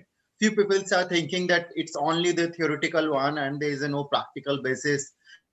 And what's your views? Because you are dealing with all those things. And Yeah. what actually these G spot, P spot, or O spot is that? Right. So P spot is for men. Now we'll only talk about women. Okay. Yeah, Uh, correct. it is for them. It's a priapus, basically. It's something that to do for the men, but their sexual dysfunction. But the O spot, what I can do is I can show you as we get towards the end. I think I will show you certain pictures. It's easy to understand. The O spot, like I just told you, is the clitoris and the area between the anterior vaginal wall and the urethra. What we do is we infuse PRP into that space, and we also inject a little bit of PRP around the clitoris. We're rejuvenating these tissues. Okay, we're improving the sensitivity by way of bringing in growth factors, and we are therefore, this O spot is very good because in mild incontinence, it works wonderfully as well. Even if you don't use a laser-based or energy-based device, you can actually just do PRP and you can see great results just with that as early as 2 weeks after application. The G spot is an area which is meant to be a sensitive area, which is about 2.5 centimeters into the anterior vaginal wall, paraurethrally. Either it can be on the left or on the right side. It's the area where it's a bit different in its feel, where it is considered the most sensitive part of the anterior vaginal wall. And this is the area which, by way of friction, if somebody's having intercourse, they're meant to have orgasms or arousal, vaginally activated arousal. So this is the area which is not present in it as many as 40% of women. They don't have it or they've never felt it. Whereas the O spot, everybody's got a clitoris, everyone's got that space in between the urethra and the antivaginal wall. So you're expecting better results, as much as 85% to 90% results with the O spot enhancement. With the G spot, it's variable. It depends on if you've got the spot, then yes, you'll get the results. So say about 60%. And the O spot, it will last you for at least more than a year and a half. G spot, because it's a hyaluronic acid, it will last only for 4 to 6 months. So she needs to repeat it. Yeah. Punaman, for you. Yeah. I just wanted to know, how often do you get such patients in your clinic? Yeah. So This is- I'm in Dubai, and here, like out of my, in a day, I would easily get anywhere from 2 to 4 patients out of 10. Oh, Would have some need, Mhm. because now we've seen there's a broad spectrum. Most of them come in with like urinary leakage early, or they want vaginal tightening. And if it's purely aesthetic, then the large majority either want labiaplasty or they want to have skin lightening. But like in India, the scenario is different actually. We are getting the patients. Patient is lying down, we are going to do PV, and then we ask, it is very lax. Do you have some problem regarding that? And they forget everything. They start asking, can you do that also? I was not knowing that there is some cure sort of thing over here. So I just wanted to know what sort of acceptance is there if you are offering something, or if you are. They come with the problem. They Okay, come that's with great. the problem. They're very open. I mean, you know, they Right. come and say, you know, I'm having this issue and I'm having this, I'm not able to whatever. And this is all communities. Okay, we have more than 263, nationalities here, or maybe more. And majority, they're very open, very vocal about it. Now, within India, what would I do if I were there? I would actually, like I said, I would have a television running outside, and I would have, you know, either interviews of, you know, you can have like dummy patients, or you can pay them, and that's marketing, or you can have real patient testimonials which run, and you know, you can just keep running that intermittently with your other services that you provide. And you can have these brochures. Do you suffer from this? Are you suffering from, you know, urinary leakage? Talk to your doctor. Ask your doctor for more. You're not talking about what you're going to do, but so when she comes in, like, you know, what's that about? Or you can run services like awareness camps, or you can offer services within this month. You know, you can give like heavily discounted, and that itself creates an awareness, because once you start the journey, then it's by word of mouth as well that they start saying. So here we are no longer facing that problem. But in my history taking, even if they don't come and talk about it, now I rattle off, do you suffer from this? Okay, how's your bowel habits? Do you have any, you know, do you suffer from any constipation? Do you have any hemorrhoids, patho? In that breath, I ask, what about your bladder habits? The first thing that comes out of my mouth when I ask about bladder habits is, do you suffer from any involuntary leakage? Do you think you're going more often than you should be going? Any burning discomfort when you're passing? So this is a part of my natural history taking default. So I don't even, you know, I don't even let them think. And then sometimes they, you know, because you're taking such an elaborate history and blah, blah, blah, because as, you know, we're writing it down, she herself starts to say, you know, doctor, I also have this. So even if she hadn't planned, she'll end up talking about it. What about the male partner? Does he bring the patient to you, or So come to you directly? Like, vaginismus, you'll often see them coming in. Okay, and a lot of times what I do is then I speak to them together, and then I speak to the patient alone, because a lot of times the underlying cause could be something from her childhood, which he doesn't have any idea about, or maybe she just doesn't like him. Maybe it's forced. Who knows? So I joke a lot with my patients. I keep the atmosphere very light. I'm not sitting very seriously with them. Like I said, we're more of friends, you know, when we talk, and a lot of times, and they love that when you do that. I mean, in Dubai, the practice is very, when I came here, I had a culture shock, but you know, I just love it right now. I love the way we are, and I don't feel like making friends outside, because I think I'm just talking so much throughout the day that by the time I come back, I'm exhausted. But in India and metro cities, that's happening also. I know it's the same culture as it is over here. So people are talking, and that's good, you know? Ma'am, we are talking about a lot of surgical procedures, non-surgical procedures, about safety, about the complications, male partner, female partner. Ma'am, actually, whenever we talking about the something like plastic surgery or cosmetic gynecology, everybody, general people have there in mind that, oh, maybe these are the very costly, maybe we can't afford it. So, ma'am, can you give just a rough idea about what are the various cost factor, for the non-surgical or the surgical procedure, the common procedure which you have?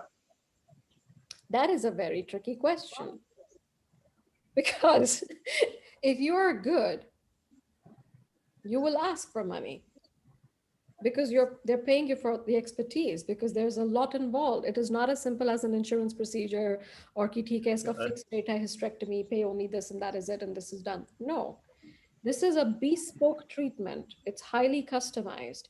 It's a dialogue. The headache is yours because one place you go wrong, you will lose another 50, 100 clients and a bad name.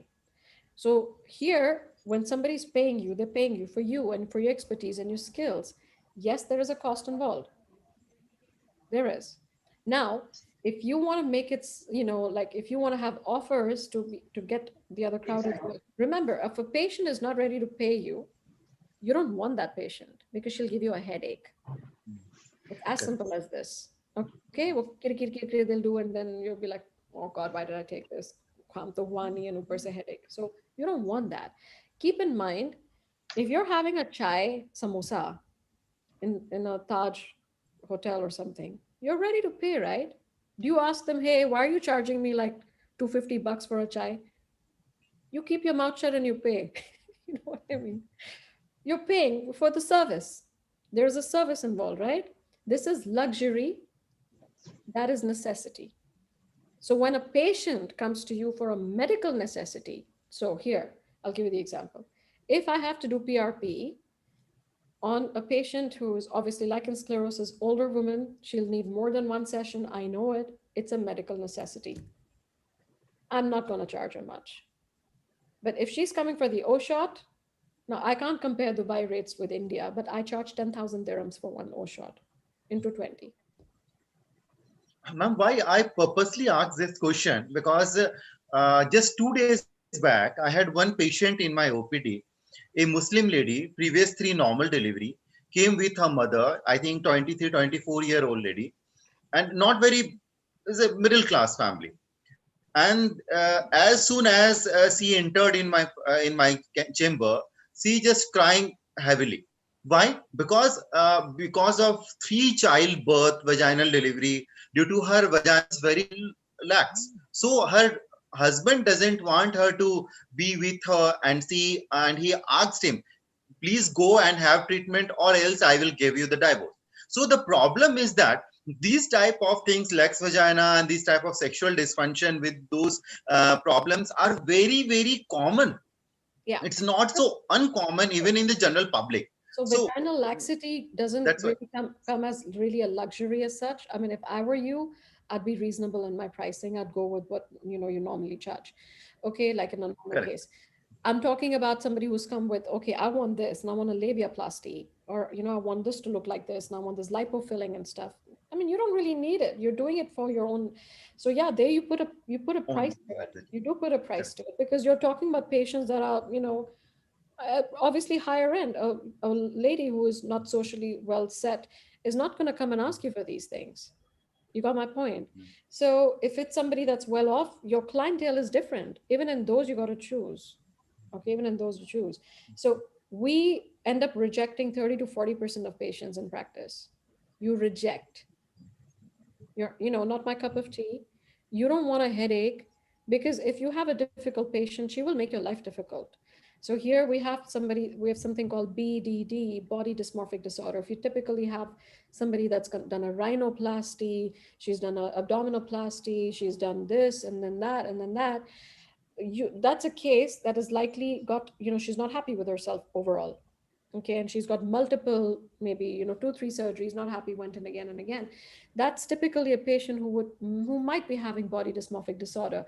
If it is a patient with body dysmorphic disorder, you don't want to take her because she'll never be happy with you, whatever you do. Okay, so there's certain cases, I guess it's very individual, but as you grow in your practice, you'll see that you'll start saying no to these patients because you say, I'm sorry, I cannot help you. I'm not the right person for you. Okay, so let me put you on to somebody else or whatever, you know. And same as the case that if you feel you're not that adept in your skills, and if it's a difficult kind of, you know, we have complex labiaplasties where it requires more expertise, and if you feel you're not somebody who might be able to give her a good outcome, please refer, because if you refer, you know, you are at least, you own up, or at least call somebody senior in to help you or to assist you, whereby when you learn. So you know, you need to figure that out. But as far as cost is concerned, and as far as the needs are concerned, it's very individual. It's, I think it's within India, it's very subjective also, like, you know, social causes like these, it is. And then you can have Very seasons. true. If you can have seasons where you say, okay, Valentine's special, okay, on New Year, you know, or Diwali, you know, around festivals, we offer as well. We offer like heavy discounts around those times. Okay, well said. Poonam ma'am. So let's come with some specific problems like urinary incontinence. Though you discussed a lot regarding that, and throughout the discussion, many points have been taken. But yes, differently and separately, we should discuss like, is it effective? This cosmetic gynecology specifically is effective against these urinary incontinence sort of morbidities, Surgeries, you mean? No, you'd compare. non-surgical ones. Yeah. Yeah. And one more question is like, up to what extent, what Yeah. severity? Yeah. So the success rate, so like I said, if it's a mild incontinence and if you identify it early and depending on the age of the patient, you might achieve a good result in about, say, anywhere between 70 to 80% easily, or maybe even more. Okay. So if it is a mild, if it's a mild incontinence, you can expect it to be maybe even 90. If it is moderate, you can reduce the severity to a mild level of incontinence. There, maybe you get a 67 to 74, 75% in such cases. There is a study that was done by erbium laser, which was done by Dr. Adrian Gasper in Argentina, where he used intraurethral laser beam. And there he has had amazing results in his study, where even the type 3 was reduced to type 1 incontinence. So how does it work? It definitely has a role. But keep in mind that the woman keeps getting older and older also. Okay, it's just that in these cases, you are avoiding a surgery. If you combine here in incontinence along with PRP, okay, not necessarily the clitoris and the whole O shot, but if you use PRP also, you get better results. So I would say maybe 90%, yes. Mild, you have amazing results. Majority of them are very happy with you. Have we lost Dr. Puna? Very said, ma'am. Ma'am, whenever we are talking about, because the topic for today is the cosmetic gynecology and sexology. So sexology is always involved both the partners. So, ma'am, this type of cosmetic gynecology, how they helpful for the male sexual dysfunction? Or another way, is there anything, any word like andrology, like cosmetic andrology for the for female, for the male partners to have some improvement of the some sexual dysfunction or something like some surgeries to improve sexual dysfunction like that? So yeah, well, I think again, it's not my field. They do have, okay. So I am only aware of the P shot, okay, which is on the Priapus. It's also called the Priapus shot, wherein they're using a lot of PRP to improve or increase the girth of, you know, the penis. There are surgeries as well. They have used implants as well. I think our doctor from Lucknow, he was there last. I'm already aging. What's his name? He's really good. He knows about it. Oh goodness, what's his name? So Dr. J.K. Tripathi. nay, andrology he does. Okay, andrology. Andrology, Dr. Sunil Jindal, sir. Yes. You're talking about Dr. Sunil. He's He's from Meerut. Yeah. He knows. He's from Meerut, is it? Huh? Yeah. He knows. He's very good. He knows all of it. I know that they're using implants, and stuff, but I have no experience. We don't touch men here. Yeah. There's a lot of red tapeism in Dubai. You cannot do this and you cannot do that. And the next question is for actually for medicos. Whenever you start some practice or something like that, we always think of medical legal issues nowadays. Yeah. So what is your experience about this type of procedures with the medical legal issues with the medico or towards the patients? What's your thought and what's your experience? You always, in anything that you do, especially when it is new, relatively new, you have to protect yourself by way of a very good detailed consent form. So the best thing to do is to borrow a lot of ideas from the West, where it's been practiced a lot, and apply those and make sure it's detailed. And when you're ideally, the consent form is something that you should sit with the patient and take her through it, okay, and tell her what this is. In your consent form, like I said, you're not only talking about the option that she has selected, you're also going to talk about the alternatives. Is there any alternative to that particular procedure? Okay, and what does she want? So the risks, okay, and then more important for cosmetic procedure is the follow-up. So what we do here is we have a preoperative checklist. We ensure that everything is done on that. We've ruled out, we've done all these tests. Even if it's somebody who's coming for a laser vaginal rejuvenation, we just, we make sure there's no infections, no STIs, no HPV, because patients tend to think, oh, I got HPV because I came to you. So now pap smear, HPV, everything is like a pregnancy test. Halaki, it's got no effect on pregnancy. We make sure everything is put in, there's a checklist. And then in that preoperative workup as well, we then brief on what we're planning to do. On the day of the procedure, you have the consent form, then you have the markings again. These markings are also placed on the intraoperative, your notes, that this is how it was marked, this is what was done.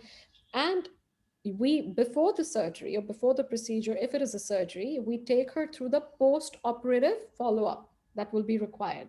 We do that before the surgery and we do it after the surgery. Okay. And then there's another paper given to her at discharge that, okay, this is do's and do nots and how to take care. And that will list out the follow-up. How are you going to call her back? How often are you going to call her back? And one of the most important things when we do a labiaplasty is we tell them, do not look down there. Because in the beginning itself, when they have a procedure, they start looking, they're not happy, they start to pull and stretch and things like that. So one of the instructions is not to look. Okay, then whether you're using ice and a whole lot of creams and blah, blah, it depends. So it depends on what the case is. So medical legally, if you have all these systems in place and documented well, you're safe. Okay. The next important thing, which we also put in our consent form, is the financial part of it, because these are cash patients. So you want to make sure that the financial matters are clearly outlined. Okay, now what we do in Dubai is we have bank tie-ups because everyone cannot pay for this. So we have, understandings with the bank or your relationships with them, wherein they allow to pay on credit card at 0% EMI. 0% interest, and they break it down into EMI. So it's easy on the patient's pocket. So you can have arrangements like these, but in that case as well, that is detailed. Okay. So what happens here is when a patient is signing for this, she's not going to, default with you. Okay. And these are important aspects.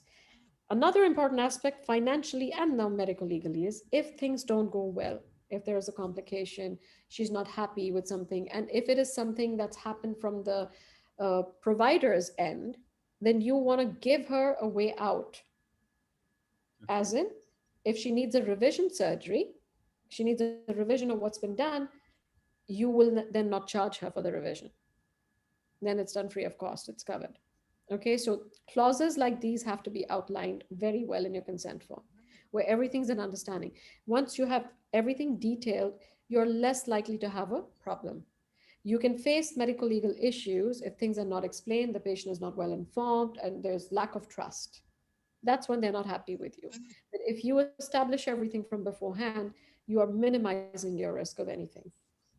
And always have a team around you, as in, you don't have to be the whole and soul. Make sure you always have a plastic surgeon around you in your team, or another colleague who also is, an expert in this. Dr. Ruby, can I add one thing in the medical legal aspect? Yes. that I am working as medical consultant, we have to mention all negative points also in the counseling part. Yes. Do you, because that is more important, because the patient must know what Complications, is risks. wrong and what is.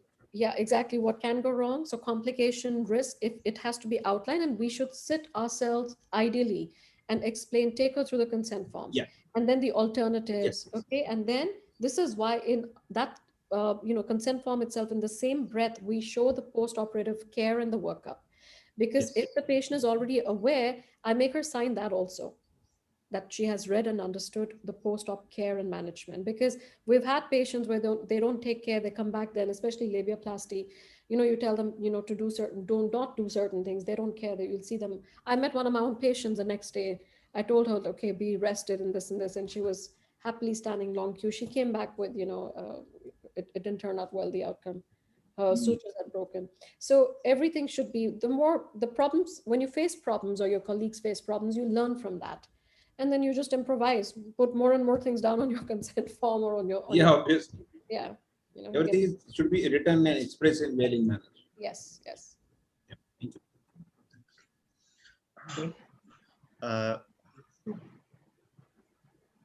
Yeah. Poonam ma'am, please. Okay. I just wanted to ask a few questions regarding that loose vagina.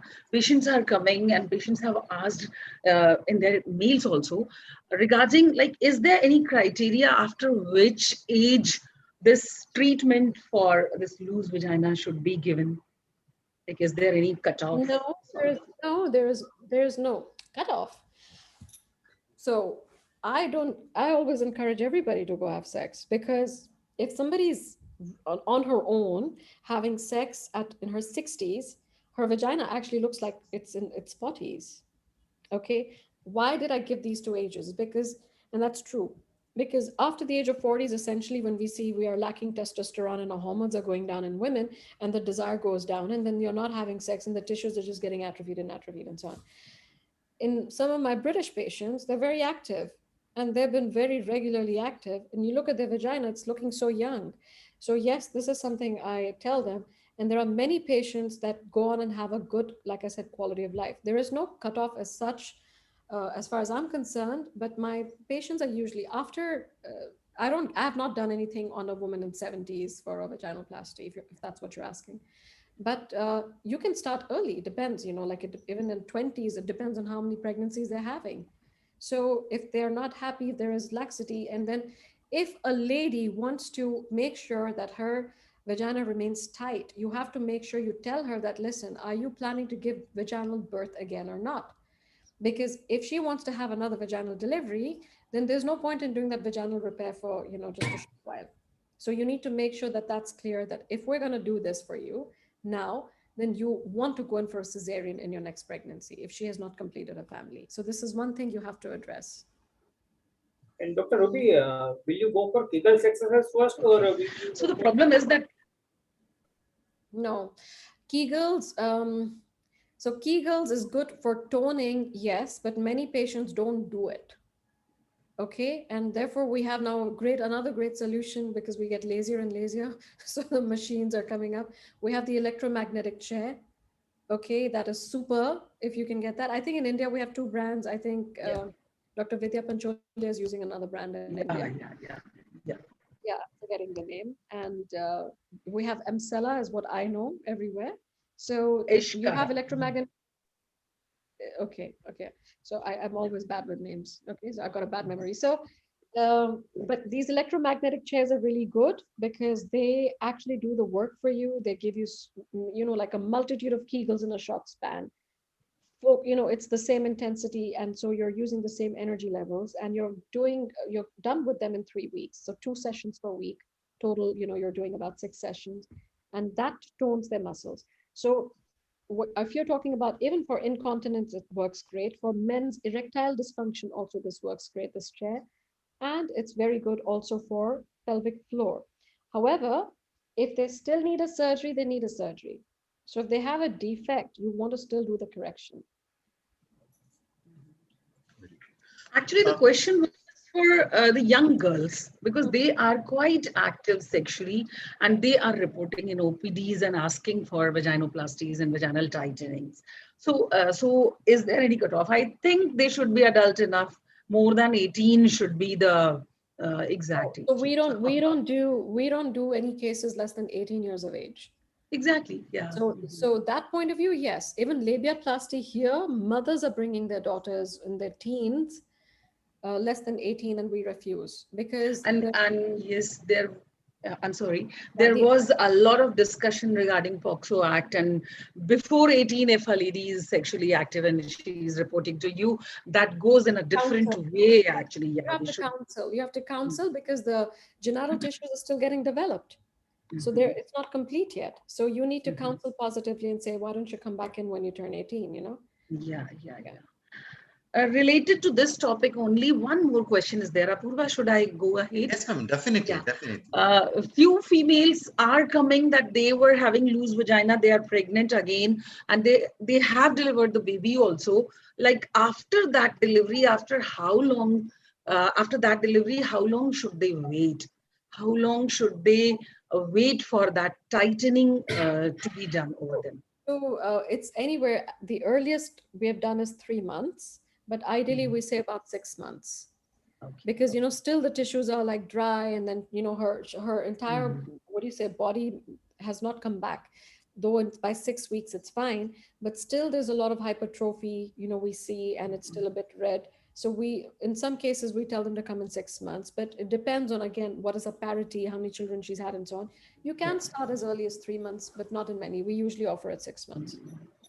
And in our literature, there is like 2 years it takes to a lady to regain its vigor and everything. So Yeah, that so can you be can like so I counseling. I guess you can accelerate that process. You know, I don't think we've done any studies in this, so I'm not quite sure. But if you're Yeah. talking about, like, you know, incontinence and you're helping to align the tissues, I would see there's no harm in offering this even earlier to her. Earlier, Right. the better. Right. Because by the time Very you do this, nice. you'll anyway get pregnant again, you know, in 2 years. Gal, nobody's seen what happens in 2 years. COVID, they've been, you know, homebound, so you want to make sure they're having good sex at home. Ma'am, nowadays, actually, there is a, you know, stem cell in everywhere, in every treatment. What's the role of stem cell in aesthetic gynecology? And is there any role of, you know, stem cell in aesthetic gynecology which improves the sexuality or sexual dysfunction in a female? Yeah, so stem cells is a higher concentrate of the growth factors that you're bringing in, right? Because it's stem cells. Okay, so it's much superior to using a PRP. Okay, I think Dr. Poonam has a lot of experience in this, right? Because we are not doing so much in this part of the world, but we're very selective in what we do here. Like, for example, here it's very expensive. They're actually culturing the stem cells and so on. And we have one particular center that does it in the whole of UAE at the moment. So that is, if you're asking about proper stem cells, okay, that's different. Otherwise, we have the adipocyte, you know, we do the mini liposuction, and you can, you know, depending on what kind of stem cells you're trying to take, we have that as well. Definitely has a better role than PRP. Okay, but now if you're talking about, would I use stem cells in an O shot?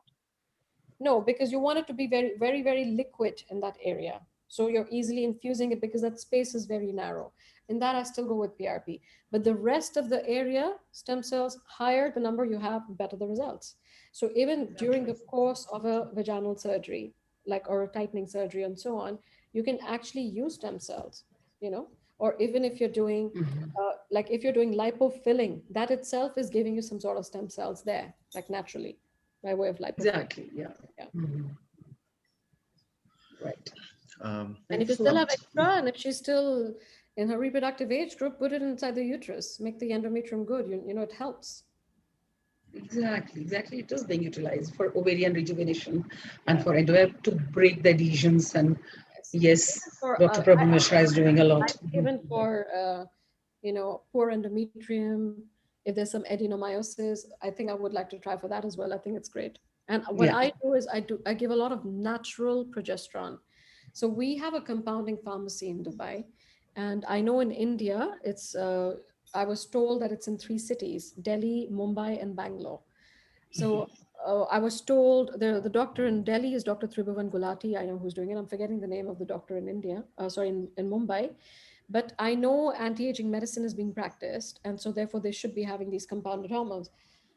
I give compounded hormones to a lot of my patients, and it is amazing. You forget about giving synthetic hormones and oral contraceptive pills. Even in PCOS, I go with natural progesterone, adenomyosis, small fibroids. I just give natural compounded progesterone, and whoop, the uterus is reversed. Breast fibroadenosis down. It's out of the world. And once your patients take this, they'll never leave you. They'll keep coming back to you for more. It's not addictive or anything. It's just feel good factor. They start feeling young again. It makes a difference. Natural progesterone, it's the first hormone that should be replaced in a woman is natural progesterone, not estrogen. And you should see a world of difference in how they feel, their night sweats, hot flashes. The first thing you should do is give natural progesterone, and then add compounded estrogen. E2, E3. So I don't know if we get that in India, but that is something I think, in India, we really need to have a compounding pharmacy. It's everywhere in the world. Right. Next project, Dr. Neeraj. मैं बताऊंगी आपको, it's really amazing. I've been taking it. I mean, I'm not into menopause, but I take Biest. Okay, I've been taking it since past 2 years because I was losing a lot of hair, and I take bioidentical thyroid. I don't have hypothyroidism, but I take it, and I take this cyclically, natural progesterone. Oh. I'm on all it. It's natural. It's bioidentical stuff. We can discuss it later, but we must get the compounding pharmacies in. I think there's one in Bangalore. I don't think so. It's available in India. What's the nearest, Poonam ma'am? It is in Bangalore. No. Okay. It is there in Bangalore. Okay, but it's not really available, I think. Yeah, you told 3 cities. Maybe So I don't know how the quality is. Maybe it is available online. नहीं, because ये compound किया जाता है. This is made for the patient, and but we must have it, because how come a large thing like country like India with a large आप market. अपनी studies भेजो, आप अपनी studies share करो और exactly. आप आपकी medicines भी share करो. लेकिन A4M आप जानती होंगी, A4M, it's anti-aging medicine का जो है. So through that, I got into anti-aging medicine studies, about in 2015, I started looking into it. I don't go through the whole thing, but I do only what's required for gynecology, and I practice a lot of it with my patients. I give melatonin. I give a whole lot of things now to patients. Ashwagandha. There's like a whole thing we can have just to talk on this. It's, these things are life-changing, really. Exactly. Yeah. चलो मैं दिखा देती हूँ आपको. I don't know if you can see my supplements. Wow. As you get older, you need to take these things, So that's the reason of your glowing face. Exactly. I do laser. I've done Botox. I need to go for Botox again. And I do all kinds of things. And I'm taking all of this. Wow. Great. The downside is nobody takes me seriously. Ma'am, there are few questions. Actually, there's a lot of questions, and almost every questions have been dealt in our discussion for last 2 hours. Ma'am, few questions which just I got online. For laser labioplasty, which is the preferred one out of the many options available in the market. Okay. Laser labioplasty. In laser, okay, so laser labiaplasty, it means you're using laser for, is it the labia minora or is it labia majora? Because now we can use it on both, okay? If you're using labia for majora to make it tighter, that is also, labiaplasty means you're just doing an alteration on the labial tissue. So if it is the majora, we can actually use, I'll show you now some animated videos as we're coming to the end. Okay, where you can use laser to contract. So whenever you apply thermal tissue, heat to a thermal energy to a tissue, by way of the thermal energy, heat applied to the protein, which is collagen, it will shrink it. Heat applied to any protein shrinks the protein. So when you're applying laser energy or any energy-based device to the skin, the first effect you will expect to see is a little bit of tightening effect. Okay, so as far as labia majora is concerned, we have various machines. We're not going to discuss so much in which machine is good for what, because I think machines keep changing also all the time, and they improvise on themselves on their own brand. But yes, we can use laser. We can use radio frequency as well. People are using HIFU. Now we're using diode laser. So yes, it has on that. Now, if you're talking about using laser beam to cut the tissue, that is a separate thing. Okay. So if you're using lasers for labia minora, okay, it is very precise. If you know how to use your machine well, it is a very precise thing to use. However, if you're not too adept with your skills when it comes to laser, then it is better to go for radio frequency. For labiaplasty, it is more precise, less tissue thermal damage as compared to laser. So your option there would be, to use radio frequency. Dr. Ruby, few questions are there regarding vaginismus. Yeah. And are these lasers or other energy-based devices useful for the treatment of vaginismus, or some role of Botox and other old therapies? So we use for vaginismus, firstly, you have to identify what is the problem. Okay. Has this girl, what is the cause? There are different kinds of vaginismus. You have to first assess what is the severity. There's a classification to it. So basically depends on the severity of the vaginismus. So, and then try to understand where is it stemming from. Okay. So in any case of vaginismus, you have to mainly first try and identify the cause, and then offer her CBT. Okay. Cognitive behavioral therapy. That is a part as well. So you have to work very closely alongside a psychologist, sometimes alongside with a physiotherapist. Your seminar koi dekh raha hai. कुछ और चल रहा है. Okay. So you have to have a CBT, a therapist, okay, cognitive behavioral therapy. You have to have a physiotherapist also, ideally, who specializes in pelvic floor, and then there is you, and then there is the patient.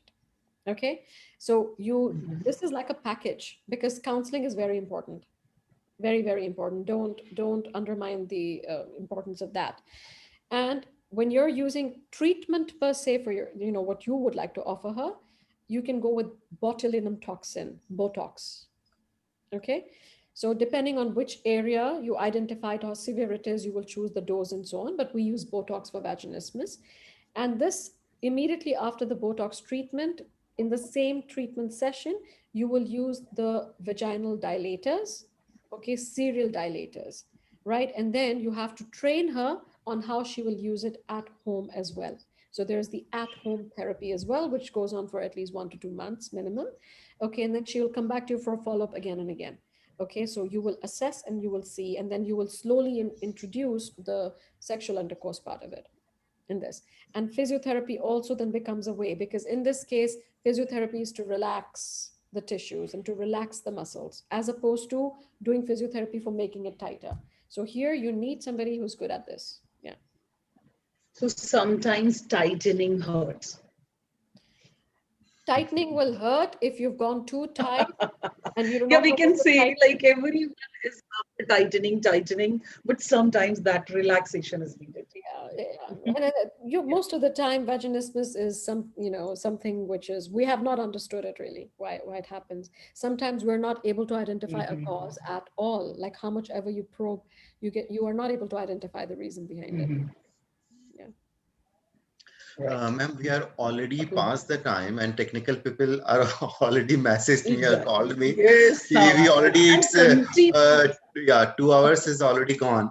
So I asked just 4 minutes for timing. Ma'am, Ruhi ma'am, can you want to show some pictures or some videos so that is understand to? I hope I can. Kudos to you. You continuously were talking about all those procedures and left no stone unturned. Actually, everything regarding cosmetic gynecology has been covered. Very nice. Okay. I'm just going to go very quickly. And this is a picture my friend Dr. Alex Butter has shared with me.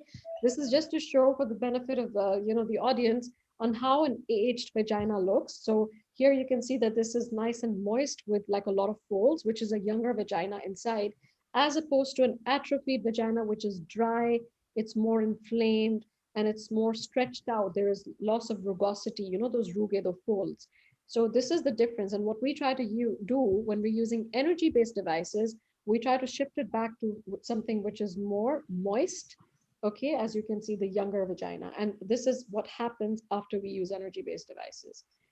So this is, we don't need to do this. So we have identified, we're not just talking about aesthetics as in the appeal of how the tissues are looking.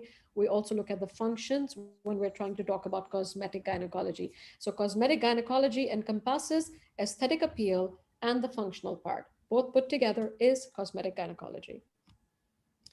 Okay, and this is why more and more people come with requests, because they're just discovering themselves better. And the ultimate aim is quality of life. What we're trying to achieve is quality of life. So this is what we've already covered. We're just summarizing very, very quickly. You're talking about either appearance, you want an anti-aging effect, you're trying to address mild forms of body dysmorphia, not the body dysmorphic disorder, okay? Medically, you talk about loose vagina or laxity, as we call it, incontinence, sexual dysfunctions, lichen sclerosis, if it is painful labial hypertrophy, if there's varicose veins, pigmentations disorders, or a case with recurrent infections.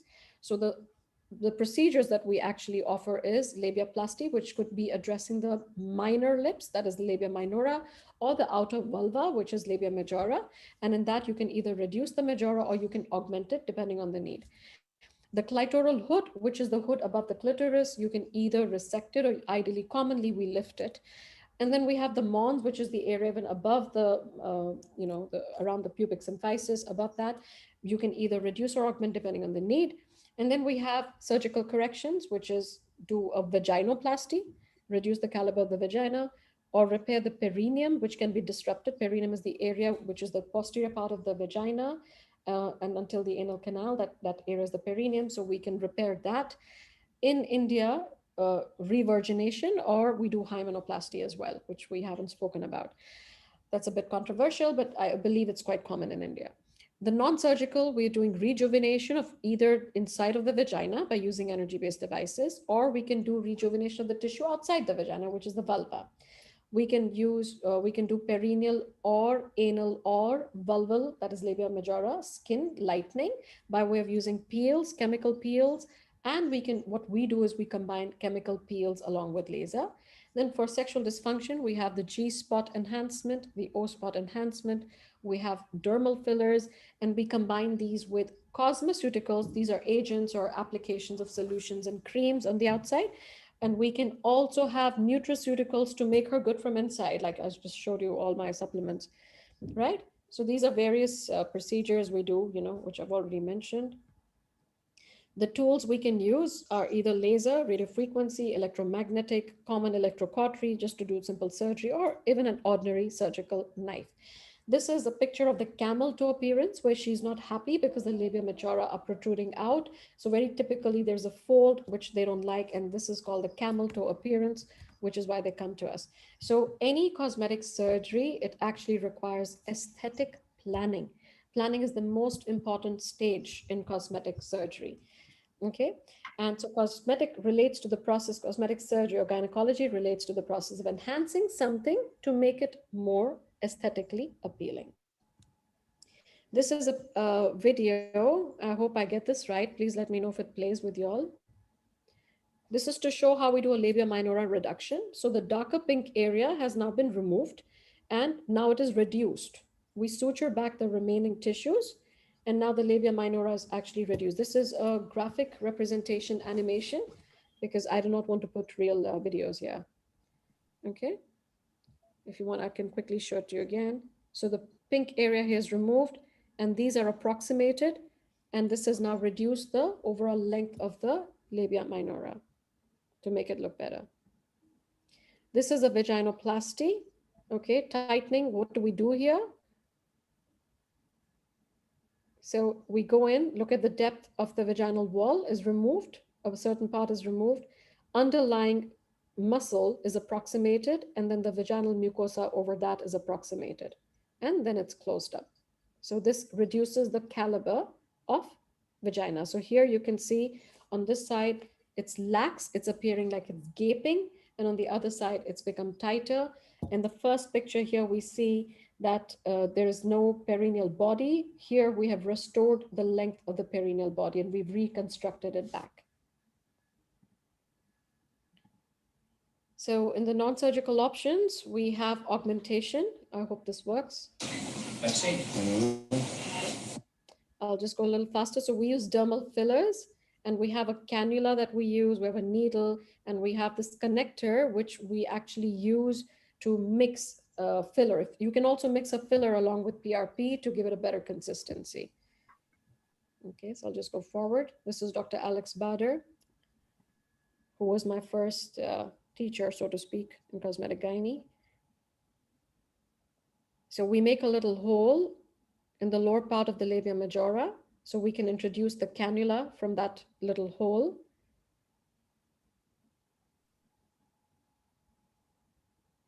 Now we push in the cannula with the filler all the way up, and we slowly inject as we withdraw the needle, the cannula. And like I said, always remember, less is more in any cosmetic procedure. We don't overdo, we just fill in a little because fillers are hygroscopic. So if you're putting in a little bit of filler, it will absorb also the water from around the nearby tissues, and then it will puff up a little bit more. See? And that's enough. You leave it alone. Always call her back 2 weeks later to see what is the effect of the procedure that you did. And if you think she needs a touch-up, she needs a little bit more, that's when you do the touch-up. Don't ever in the first instance put a lot of filler.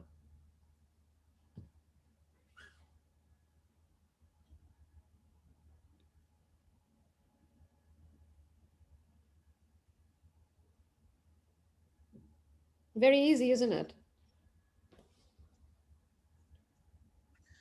Ma'am, easy and experienced hand like you. Oh, trust me, it's not difficult. In my first go, I did it. So what you have to know is like simple, small stuff. Once you put in the filler, you want to massage the area to make sure the consistency is good, okay? And it's uniformly spread. Finished. Sometimes you go one, here he's put 1 cc, 1 cc. Sometimes you have to put 1.5, 1.5. You can mix the filler also with PRP, so it gives you like better results. You know, it's more softer, and you use a soft filler. You don't use, you know, a cross-linked one.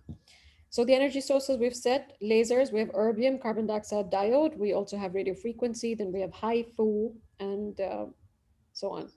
So this is for skin lightening. Missed that, forget that. Now here I'll just show you, and this is all animated video.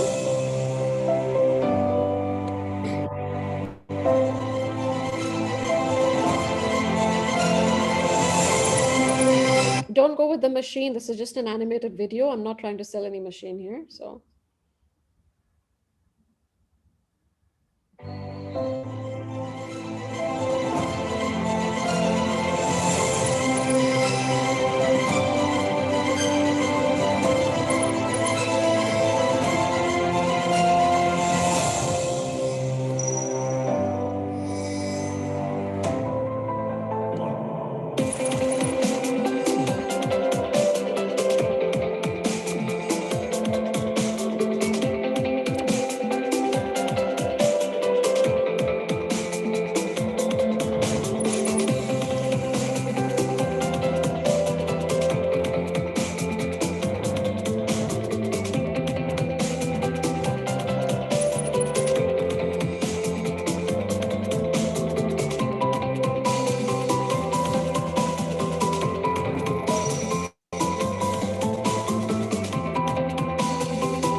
So in this, we saw three various applications of the laser. What we saw initially is the laser that is put inside the vaginal canal, and it robotically or even manually, the beams hit on the vaginal wall. Okay, you're going inside slowly into the depth of the vagina, and then you're also withdrawing. You do about 3 passes, and we are hitting the laser beam all around the canal. The over here, because it's animated, it's trying to show you that it plumps up the tissue. Okay, it improves the number of layers of the epithelial cells in the mucosa, but it is not like how quickly it shows you here. Okay, I mean, this is it's showing you the end result, what it does to the tissue. Likewise, the next application they showed over here is you can use the beams for skin lightening procedures, or you can also use it for tightening of the skin. So what they showed you that suddenly it's become tight, it's over a period of time. Okay, which is why we have protocols in these machines. Then we also saw in these machines, they showed you the monitor, so you can actually adjust the settings based on your patient's age, based on her age, the tissues, whether they're hydrated or not. You can actually do these settings, and these settings are capped. So as far as safety is concerned, you are not crossing over a certain safe margin, because the machines, when they have been sent to you, they've been sent with that cap. So you obviously you can't go wrong, unless in a very old patient you've used a high energy setting. So I mean, all that will come to you with training. It, like I said, you don't have to be like an Einstein for these. These are very, very easy. This is to show you how radio frequency now works. Okay, this is by Dr. Red Allen Sod. So he made this machine called Thermiva, which is the radio frequency probe. And the beauty of this is it is a very thin probe, and at the end it has over there the area which is going to be used. So you can use this again on the outside to massage the whole area, okay, which brings about tightening as well. It's just by way of applying thermal heat to the tissue. Okay, or you could use it inside the vagina. You can use it even on the labia minora, and you can use it anywhere, because you can apply the heat with that probe anywhere. Very easy to use, and this is if somebody's got incontinence as well, you can use it. So over a period of time, after the protocol, you'll see that the tissue is rejuvenated, it's become thicker again, plumped up again, okay? This is aging vagina. These are real-time pictures where laser has been used, and this is how it makes a difference to the patient's tissue appearance after 6 months. So 3 sessions done once a month, each month. Then at the end of 6 months, this is how it appeared. And in this patient, also there was a labia, minora labiaplasty was done in this patient. Okay. So you can enhance along with laser. You can use for, alongside G-spot. You can use with O-spot. You can use it for rejuvenation along with PRP as well. So apart from this, we have other treatments. Okay, so if you can use lasers for like we were just discussing Dr. Poonam, you can use it for stretch marks. Carboxytherapy is quite popular here. They use for stretch marks. We have mesotherapy as you use on the hair or on the face. You can use that also down there. And we have chemical peels for skin lightening. We use that in combination with lasers for skin lightening. Then we have other growth factor, something called A-cell matrix and so on. There is a role, a very important role of what I was mentioning, bioidentical hormone replacement therapy. So BHRT refers to bioidentical.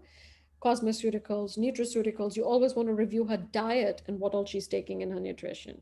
Okay.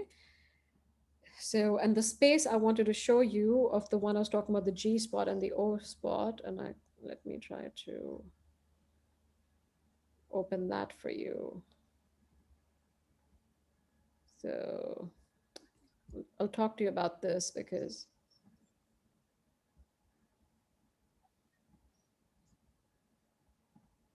am I still sharing the screen? Yes. Okay. So when in the orgasm, why is it so important to talk about this? You have to understand the problem is a lot of women, there was a survey done, this is done quite a few years ago, when they were asked, do you orgasm? A lot of them, they are naturally on their own, about 95 to 98% can orgasm on their own, but majority of them during sex are faking it. 67% of women fake having orgasms during sex. Why? Because they're trying to spare the partner's feelings.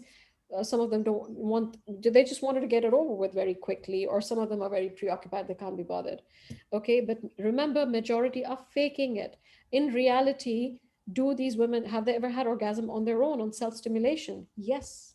Majority of them on their own can have it. So this is the gap on what is really happening during intercourse and what women can do on their own. Okay, women don't need men actually. Anyway, so there is a difference. The gap is, there's a difference in when a woman achieves her orgasm and when a man has his orgasm. In women, the orgasm can last longer, and it's successive repeated orgasms. It's like a series. Okay, multiple orgasms in women. Men, they take time in between two orgasms. Okay, as we get older, women more than 40 years of age, they achieve the orgasm quickly, but it doesn't really last longer. The intensity also may not be as strong.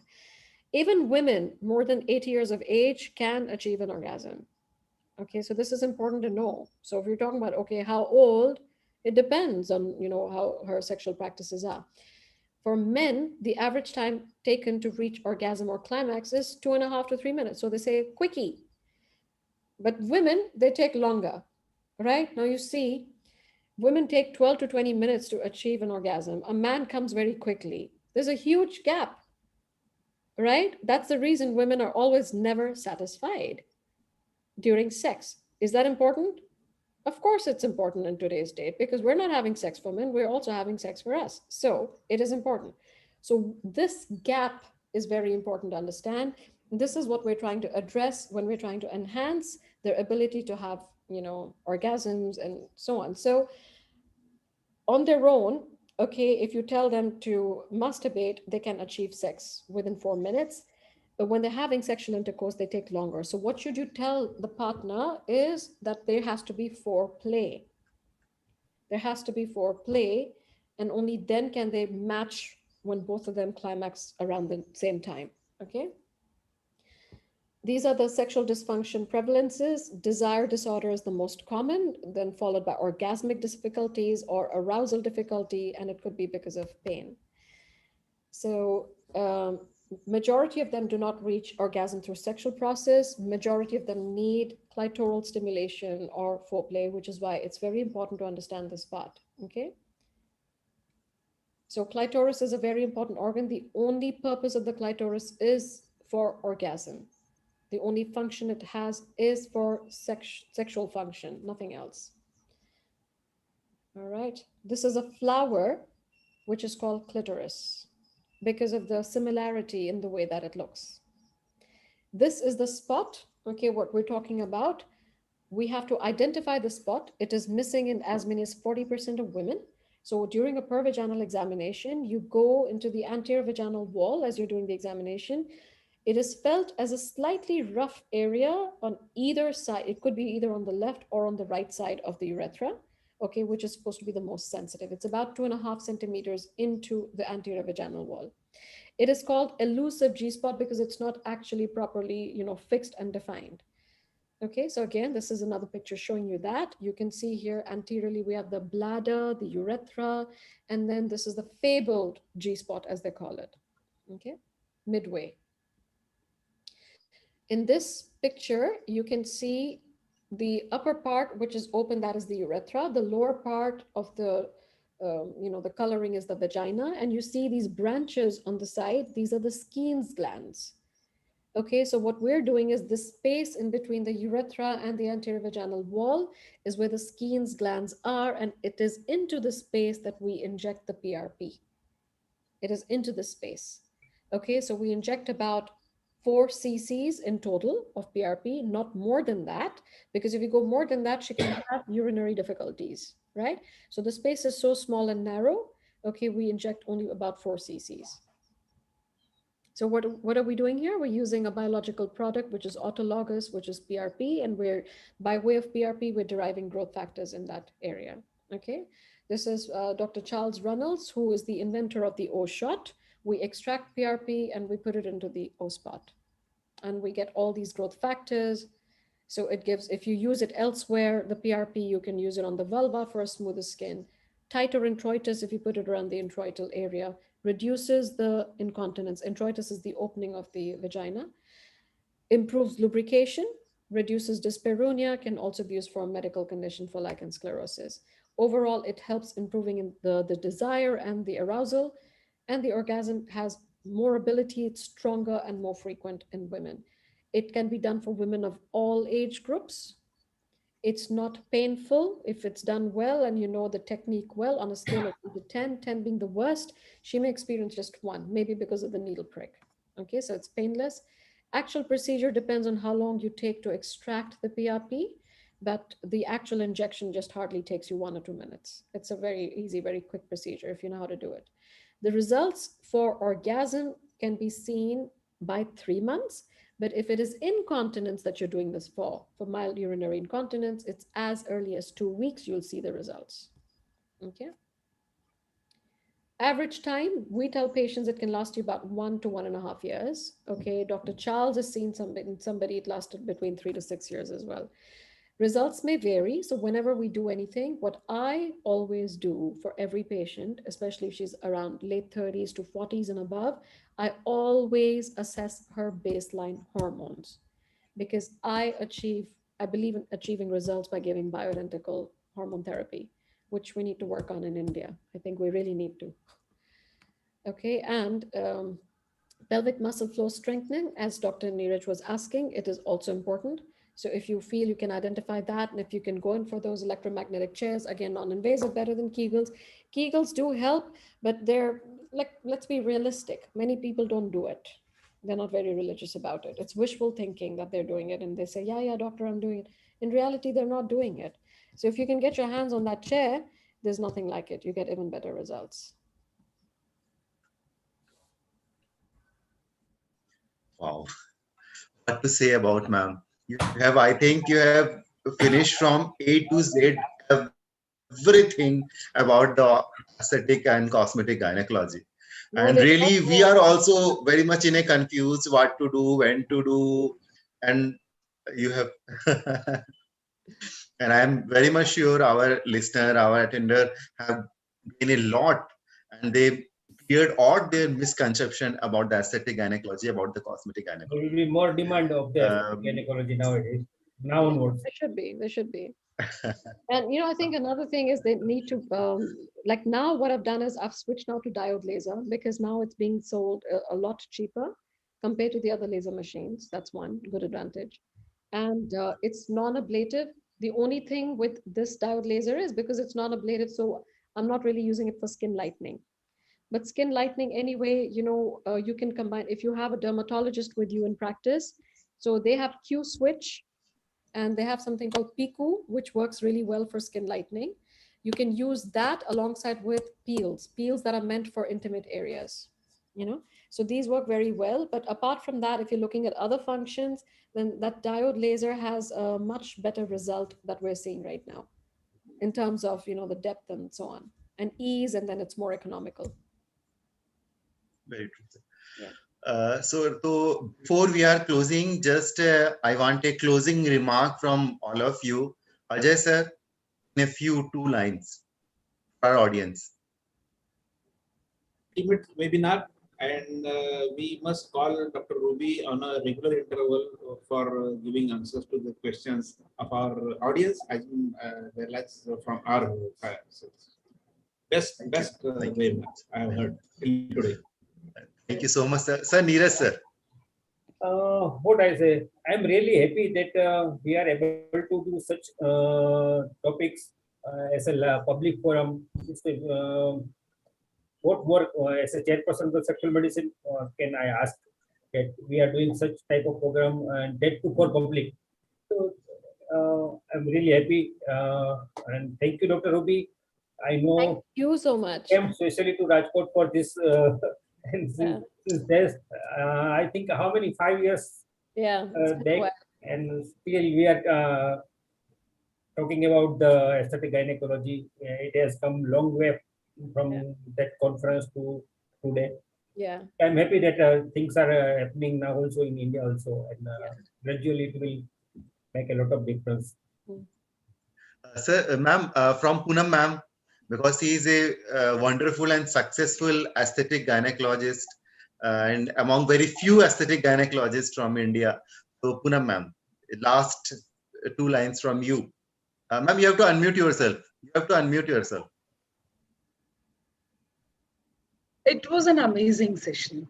We can see actually everybody is trying to gain a lot of knowledge regarding that aesthetic gynecology, but a practitioner like you who has got a lot of experience in that area can give such elaborate lecture, and continuously, I told continuously 2.5 hours, you covered each and everything regarding that.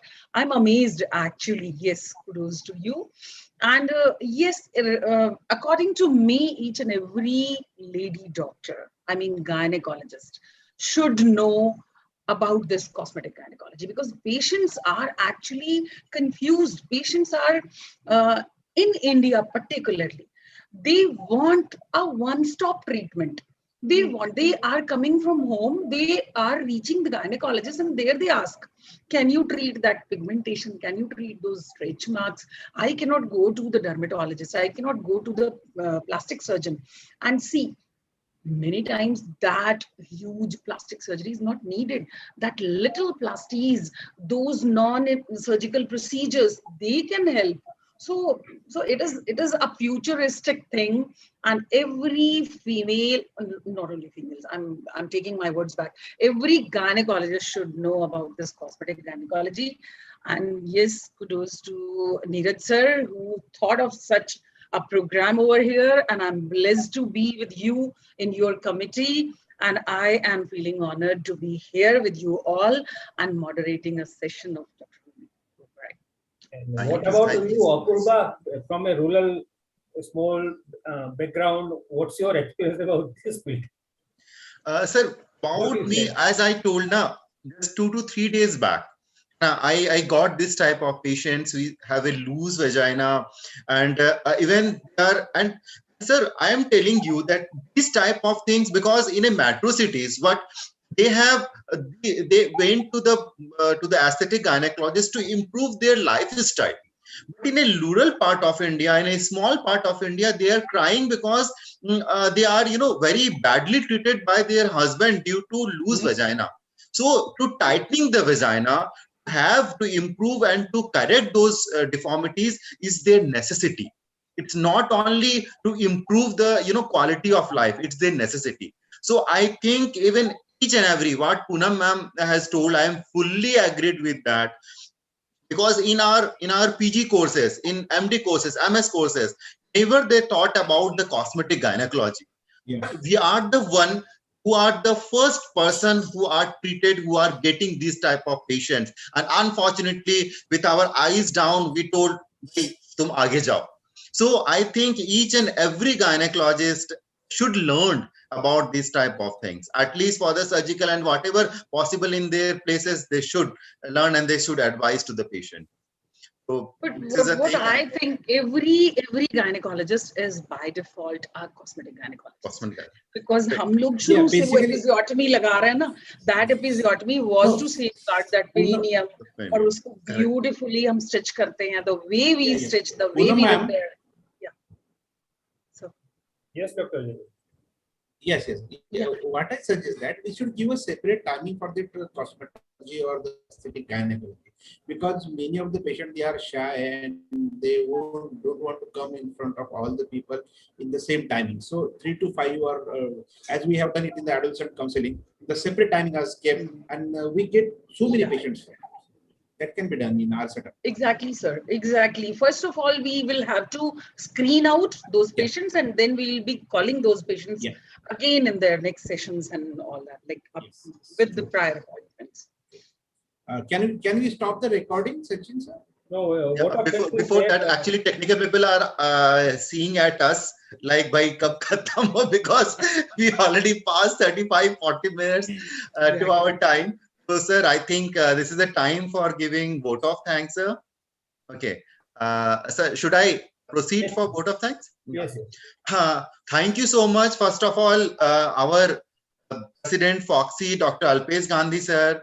our vice president in charge, both the Ragini Agarwal ma'am and Anita Singh ma'am, our chairperson, sexual medicine committee, the person behind all this program, Neeraj sir, and public awareness committee chairperson, Dr.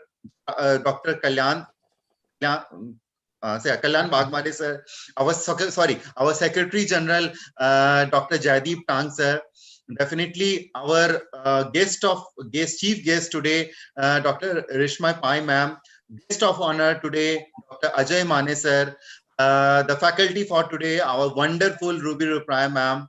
Thank you so much. Our very senior and a wonderful co-moderator, Poonam Mishra ma'am. Thank you for being with all of us. And technical team, Dr. Sachin, Jignesh, Somalia, thank you so much to giving us the platform. Thank you so much. And last but not the least, the audience who patiently hearing us, listening us, and give their feedback, give their questions. Thank you so much for being with us. And thank you, Dr. Apurva, to you too. You have put a lot of effort in, in everything, like all those questions and so many, like we talked a lot. Thank you so the much. backbone of the public awareness, our sexual medicine committee. Yeah, because thanks to you, sir. Before Apurva, before starting, I asked Neeraj what may be the questions. So, see, I don't know even a single question. Only Apurva and Poonam, they are knowing the question and they have already arranged it. So you are the main pillar of this today's webinar. All thanks to seniors like you. Mukut money that round. Yeah. Thank you so much. Yeah, Neeraj is doing very good work. Thank you. Thank you so much, everyone. And Ruby, Dr. Ruby, one of my classmates is there in Dubai.